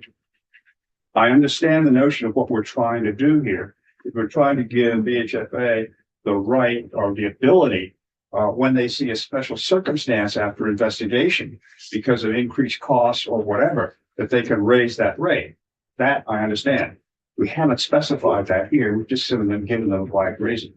Now, do we pass a bill based on trust? 3 years from now, nobody remembers what we did because the composition is different. Thank you, Sophie. I think we could end up over prescribing, only because this has been a really trusted institution and their commitment to mission and- affordability. Yeah, Is at the bedrock. if all of a what they're- sudden rents started going up. You said authorized, Not to exceed 10%. authorized or an amount I appreciate your concern. with a documented rationale. What's that? I'm just gonna go ahead and say, There'll be a reason. because this was passed at VAA, Yeah, I don't want to change it at all. yeah. I just don't want to, it just, because I don't want to. So We have so many other negotiations about Thomas Gates, you're okay with it? I'm gonna leave, but I also support S71 as amended by IT and institutions. Feel free as a straw poll to take that as Thank you. support and just hope that we stay relevant in any committee of conference at the end session. Thank you. Sorry. Dave, I don't know. you're okay with it? Dave, you okay? I'll get back away. And I'll explain very briefly. Yeah. My hesitation. Cost of living or the cost of inflation, current inflation is way above 3%. And I think putting this number of 3% into this and then just automatically That's already in statute. get that. But Sorry, it's going to create a known deluge of requests to go above 3%. That's going to require VHFA to adjudicate all these increases, and I don't think this is the right solution. Talking about good governance, this is the right solution. So I'm just asking. Okay. My name's not on there. No, That's fine. And it was a quicker solution for them. And they probably are already And I getting a respect- deluge I of respect what requests. they're doing. Yeah. No doubt about it. Yeah. Okay. Right. Yeah. But I think we're simply adding work to. Okay. Appreciate it. So if you put Brock, Chittenden, Clarkson, and Rum Hinsdale on it, that would be. Oh, it's Randers. Yeah, I'm gonna go. Okay. Great. Thank you very much. You are welcome. I will have that. And that will be draft 2.1. That'll become 2.1. Oh, right. And I will have that. to Actually, it you all. won't. It'll just stay the same. We had no change. I'll check with the office. I mean, we are changing it in the sense of adding, but Oh, right, we're adding names, but I don't think that the substance of the amendment has changed. correct. So. Great. And we'll call. Thank you and very I'll have much. that to you as soon as possible. Great, terrific. Well, we don't need it probably till Tuesday. Specific reason why that. You never, just, you know, because we need it Tuesday or whatever. Yeah. Yeah. As a degree of control and- Okay. Rob Plunkett, we welcome you to our committee. And here. thank you. Welcome. You know all of us. You are one of our Senate colleagues. We welcome you. Introduce yourself. So for And the record, I am Senator Robert Plunkett from the Bennington District and the Vice Chair of the Senate Institutions Group. And we welcome you, and we look forward to your overview of S71. And we know you have to get back to the committee, and we have Rick Sable to follow. Sure. And this is my first time introducing the bill, but this was essentially, as you all know, we were referred at 71 on February 26th. We started looking at it the next day, and we had essentially a total of 6 days. And I hope what's being handed out is as amended and not as introduced. Wow. So to start off with what we did was, so S71 obviously was a comprehensive data privacy law. And we started taking testimony fairly quickly. And there's another bill, S93, that was not referred to institutions, but was referred to this committee. And it pretty quickly, as we started taking testimony, it became clear that there was going to be a comparison discussion of both S71 and S93 as the testimony went along. So both of those bills are based on the Connecticut Data Privacy Act, which is now in law, has been for, I think, 2 years now. And is the model that's been adopted by other states, including New Hampshire and Maine. So we heard from a number of advocacy groups on privacy, ACLU, EPIC, the Consumer Reports. All of them were in support of S71. And we also heard from a number of others. Many of them business representatives, this being primarily, as is in Vermont, these are small businesses. So we heard from the Chamber of Commerce, and we heard from Attorney Diamond, who was in front of me. We probably heard from many of the folks that might be behind me as well. And as that discussion went forward, he saw what the differences were and what the preferences were for S93 from Vermont businesses. And that's obviously the private right of action was something that folks did not want in the business community. Also, the scope of the applicability was something that was much broader in S71 and had a tiered system of reducing it to be applicable essentially to everybody. And further, S71 was a more novel bill, more consumer protection, and not something that was modeled in other states. So the discussion we had was on essentially the definitions that were in S71 were not reflected in other states. And there was a clear preference for having similar language in neighboring states. I saw Senator Rum Hinsdale is going to ask a question. Keisha, are you ready? Well, I asked for a question. Well, I wanted to offer a clarification. Sure. You know, we took a lot of testimony in this committee last night. In my mind, too much testimony in this committee last night. So yeah. God bless. And you said that the business community didn't want the PRA. You may not have heard from utilities, nonprofit medical institutions, school districts, others who in Illinois under the PRA have spent thousands of dollars on litigation. And Senator. The hospitals were most recently in the Supreme Court in Illinois. So I just really, I want to make clear there are such a wide array of stakeholders in this conversation, and the impact is so great. And there are not even enough lobbyists in the building for all of the different institutions and communities that would be impacted by a PRA. That frankly don't always have a lobbyist. We even had the Nonprofit Alliance come in and say they would not want a PRA. So I just want to make sure we're extremely clear that it's not just the business community that would be impacted. And thank you, Senator. I was not going through the entire list of folks, and I probably misspoke and said only the business community, but primarily I would say that, and I, in a lot of ways, would include nonprofits and business communities, not necessarily.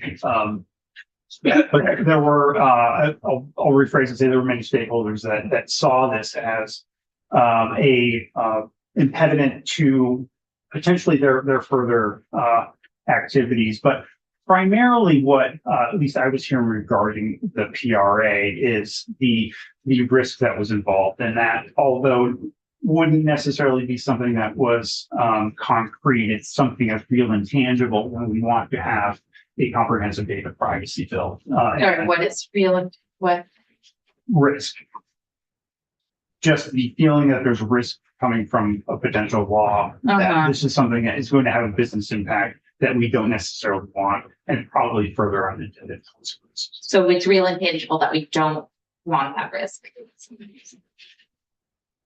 I guess what I'm saying is that the risk is real and tangible. The fact that risk isn't necessarily concrete doesn't mean that it's not a significant business decision. It doesn't impact. And it does impact. Right. So, and just giving a very brief overview of what we did. Essentially, we saw these different areas of, I'll call it controversy, and saw that S93 didn't carry those the same way. And although it might not necessarily be as, I'll say consumer friendly as S71, it is something that can be agreed upon. And fundamentally, Vermont is pretty late on doing this. And we need to have a data privacy bill, and following a model with our neighboring states is what we ultimately decided. Can I pause you there too? Because I think even the chair would agree, our data broker law was quite early. We were pretty good. Sure. Oh, yeah. Yeah. And that is functioning quite well. And the Secretary of State's office came into our committee. I'm not sure if they came into yours this year to say they've had relatively little inquiry or complaint about who's listed as a data broker in the state, which is, I think, a transparent way to talk about who buys and sells consumer data in Vermont. Yeah, and I spoke specifically that Vermont pretty late on comprehensive data privacy, not necessarily specific to an individual. I mean, biometric, a lot of this stuff is not in other states. So, how many states are you referring to? Like, there are plenty of other states with comprehensive data privacy. Consumer data privacy, consumer biometric, medical. I can't go into specifics of it. Just in terms of comprehensive, what I mean is that it's not limited to a particular type of data or a particular type of. So there are 20 states currently that have some form of data privacy. Yes. Florida might not necessarily fit into that. So I need to get brought back to his committee. Why don't you finish your overview, and then he probably wants me to ask these questions here rather than on the floor. Yeah, no, this is good. Well, I'm happy to answer the questions. Yeah. But basically, kind of our bottom line now, I think I'll probably finish here, is that our committee had it for 6 days. We did a very high level overview of everything, but what we were doing was we were building on what had been done previously in this building last year. In this committee. In this committee specifically, but also in other states. And that's ultimately how we ended up landing on the Connecticut model for how we think Vermont should go. And is that, may I ask you a question now? Are you done? Absolutely. Okay, great. So I understand that Connecticut is actually in the process of amending their law and Yeah. adding to it. Yeah, Um, well, I mean, Were you, and I guess maybe as this conversation evolves with the House, they might take that into consideration, the additions that Connecticut has added. Has added or is adding, because things that actually make it into law are very different than. I know. Right, yeah. In the legislature. so this. Did you this is how- discuss that at all? We did not discuss that in detail. We did not discuss really much of anything in detail. Other than some of the points that were raised by the Chamber of Commerce. And obviously just general, the private right of action. So what, I suppose I'll be speaking more for myself than necessarily for me, because we did not have this discussion, but I'm not going to speculate what's going to happen in the House, but I anticipate that there will be building on it. But we also anticipate that all of these laws in this area built on this Connecticut model will be built on as the years go by. Yeah. So starting with a base, and laws may evolve like every law does as they go forward. And that's what I think we should essentially join with the other states surrounding us, follow that effort.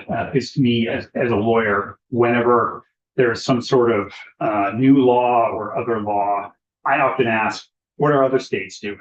And that's because they probably had to go through their court system. They probably have decisions on it. And that's something that we're probably important of. Can you be specific about what other state in the region has something you'd like to build into the Vermont law in the future? I can't. Okay. 6 days. Yeah. She's ready to do Yeah, this. I'm not. Well, we don't want to go to the floor and say we just had 6 days, and so here's what we've got for you.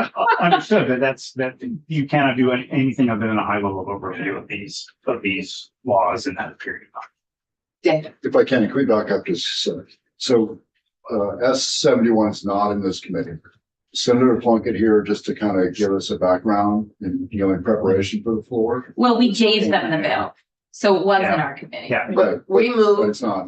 we moved 71 to Benby. They had more time and they had time before crossover to take it up. And then they did a strike call of 71, thinking just what Rob has said, that there was more agreement to do it without the PRA. And they took 93, which is based on the Connecticut, and they did a strike call and replaced it with 93. So what you're looking at here. Yeah, I'm sorry. I think I didn't start off with that. What we're recommending is striking all the language of S-71, replacing it with the language of S-93 as is without any changes. The historical is that we had data privacy last year. We spent an a lot of time. enormous amount of time on it and created something that was vetoed. Rightly. It was not only vetoed, but it would not have the votes to pass in this legislature. So I guess I'm belaboring some points here because the House used the amount of time they had with something to justify things that we simply disagreed on based on the absolute merit and what was on the page. So You mean from last year? from last year. So you're walking into the middle of, a hornet's nest. I think you're now aware of this. But I would hate to see this framed at the end of session, should there be a conference committee, as they had several months, you had 6 days. So we're somehow deferring to their changes, because I have said this off the record and I will say on the record, if you touch a hair on this bill's head, it may not garner the votes in the Senate to pass. So I think you did great work by following Connecticut and creating reciprocity in New England. And I just can't see what changes could be coming that would be improving the bill at this point. If you want to elaborate on what you think those are, I'd be happy to hear those. I don't know if that's fair for him to necessarily anticipate what the House is going to do. No, I'm not asking you to anticipate what the House is going to do, but if you're saying that you wish there were additional changes to this bill, if you had more I time. have not said that. Okay. What I think he said was the intent was to watch the progress of the bill, the life of the bill in the other states for potential updates. Yeah, and if we could be specific about what kind of updates you think are helpful. And Senator, I'm not sure what you're looking at, or what you're looking for from me. I have given a number of these different thoughts, and I think that the way that we're going forward with the institutions strike all, I'm requesting F-93 is what we should be doing. Okay, did you hear from any advocates in your committee that said, we wish you'd take anything else into consideration, or just the PRA? It was solely focused on the PRA. As I mentioned at the beginning, there were essentially three different areas that were of controversy. There was private right of action, there was the scope of the applicability, as well as definitions that are consistent with the other states. So one is a data minimization. S71 has the proportionality, I believe it's proportionality, I don't have the bill in front of me, I believe it's another term, proportionality, that would be unique to that law, which isn't reflected. And And what was the third area? It was Those are the three. the PRA, scope of applicability, and that essentially commonality of definitions with other states. Right. If people think I'm being hard on the consider from Bennington, I actually want to see a data privacy bill pass this year. Yeah. And if it changes significantly, it will be hard to pass in this chamber. So, well, and I think the composition in the House has changed as well. And I think so I think that this bill reflects the changes that we have experienced. And I think I also would love to, I'm also going to, when we straw poll this, I'm very supportive of the work that you guys did, and we're very grateful to you for doing it, because it hopefully gets consumer protection to our Vermonters in data privacy, moves it forward this year. And we can be very stark about it. The governor vetoed last year's bill. Right. But something specifically in his letter saying we should do the Connecticut model, and that's what this is. Yeah, thank you. And I think, as Senator Chittenden made the point, we were magnanimous in giving S71 to another committee, even though consumer protection is our jurisdiction. I would like us to have a say, should there be any significant changes that come back from the House. We were told that we would get the bill in possession of our committee, and I'm okay that we did not. But that is because it is essentially the bill that myself and Senator Chittenden and others introduced. But should it change significantly, I think this committee needs to be represented on the conference committee. It will be, I am sure. David, did you have something? Okay, Randy, any thoughts? Great, thank you. Okay, thank you. Rob, thank you very much. If Attorney Sagel is following me, I'm going to stay. Oh, okay, great. Well, Perfect, you're welcome to stay. Shift. Am I following Senator Plunkett? Hmm? Am I following Senator Plunkett? Absolutely. Okay. More than that, that's what I hear. Now, Where were you last night? 40 minutes.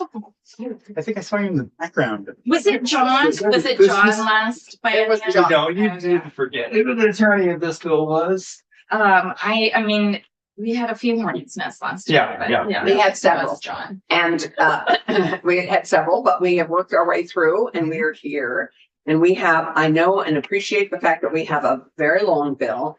And I would appreciate, given that we had an overview, if we could work through sort of the major sections and look at this. And then I would appreciate who would like to be a yes as we weigh in as the other committee jurisdiction. We will record our vote of support or not, but it'll be a struggle. Is that today? Yeah, probably. 5 minutes. What's happening in 5 minutes? The floor. Yeah, we're going to leave in fun. The bells and start ringing. Going to leave. 11:30. It's Friday. It's 11. Oh, right, we're right. So we can, data privacy is up, I believe, on Tuesday.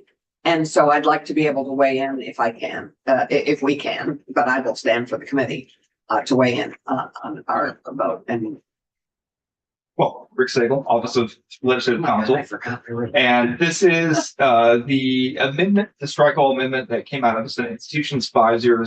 So the committee was fully in favor of it. Madam Chair, you go over the highlights. Might be better use of time to answer questions. I don't want to miss anything. I'd be maybe better to answer if there are any questions specific to the. Counselor Sable, Yes. I appreciate that. I had totally forgotten that we were back on, we were on our crossover schedule on Friday and we were doing it at 11. I think absolutely best use is with questions.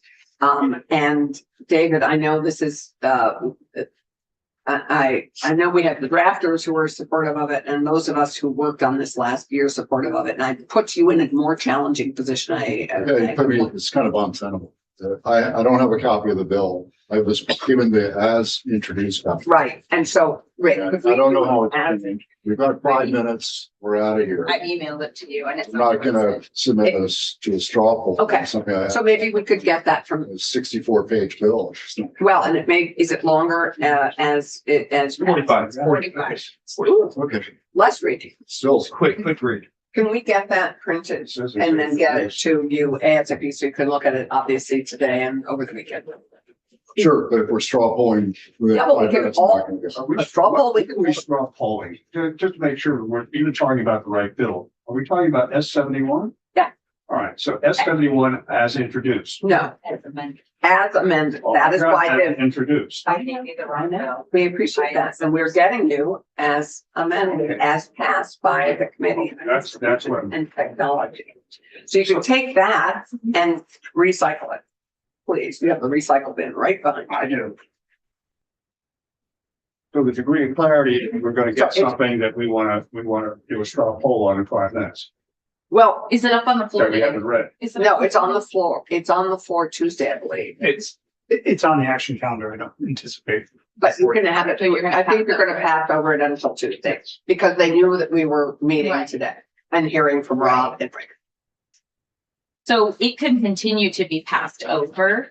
If we took possession, it would need a rule. At this point, it would miss crossover if we took possession. So I just want to make sure that's clear. That's why we're not. And if I may, the reason we've been passing over it is so that this committee could have that discussion, and we don't have any problem continuing to pass over it until you folks are fine. Mhm. Yeah, that's all I'm saying, that if there's no, the clock doesn't run out if you pass over something that's up for action. It does if it has to go to another committee. So, given we have to be on the floor in 7 minutes, and given we have a new member who really has not been as involved in this as the four of us, I would boldly propose that we rearrange Tuesday morning schedule, and that we pass over it on today and Tuesday, and that we look at it, we all read it this weekend, and have an opportunity to discuss it on Tuesday morning. Does that work for everybody? Okay, great. Let's do that. Is that okay with you, Rob? Absolutely. Okay, great. I think it's very important for everyone on the committee to understand that it's. It's an important issue, and do I wish we were spending more time on it? I do not, but it's very important for the committee to understand. Thank you. Okay, so I think. Well, on the record, can I ask for Tuesday, what would you like for me to present? A walkthrough? Do you want a side by side of, I mean, the introduced version is gone, right? Of S71. Right. We can talk about it, but we're talking about what was S93. I wouldn't bother with Okay, this. I think you'll be confused if we do that. Didn't we pass like a week ago, another data privacy bill or a kids We did, bill? or- we passed the kids. I would simply like to know, is there any overlap between the two? If not, Tiny bit, not really. Not in this version of it. They address two different things. Okay. So, let's chat about that, but I think we have a limited time on Tuesday. Yeah. I think we all need to read it and look at it this weekend. I think that we should come equipped with questions, but I think if you could just quickly, just do sort of a big, a sort of a summary walkthrough, if we can, that would be great. But I think that we all need to do our homework and come in with the questions we need. Is that okay? Great. Terrific. And I think on that, unless there's anything else from anybody else in the room, we are going to go to the floor. Thank you very much.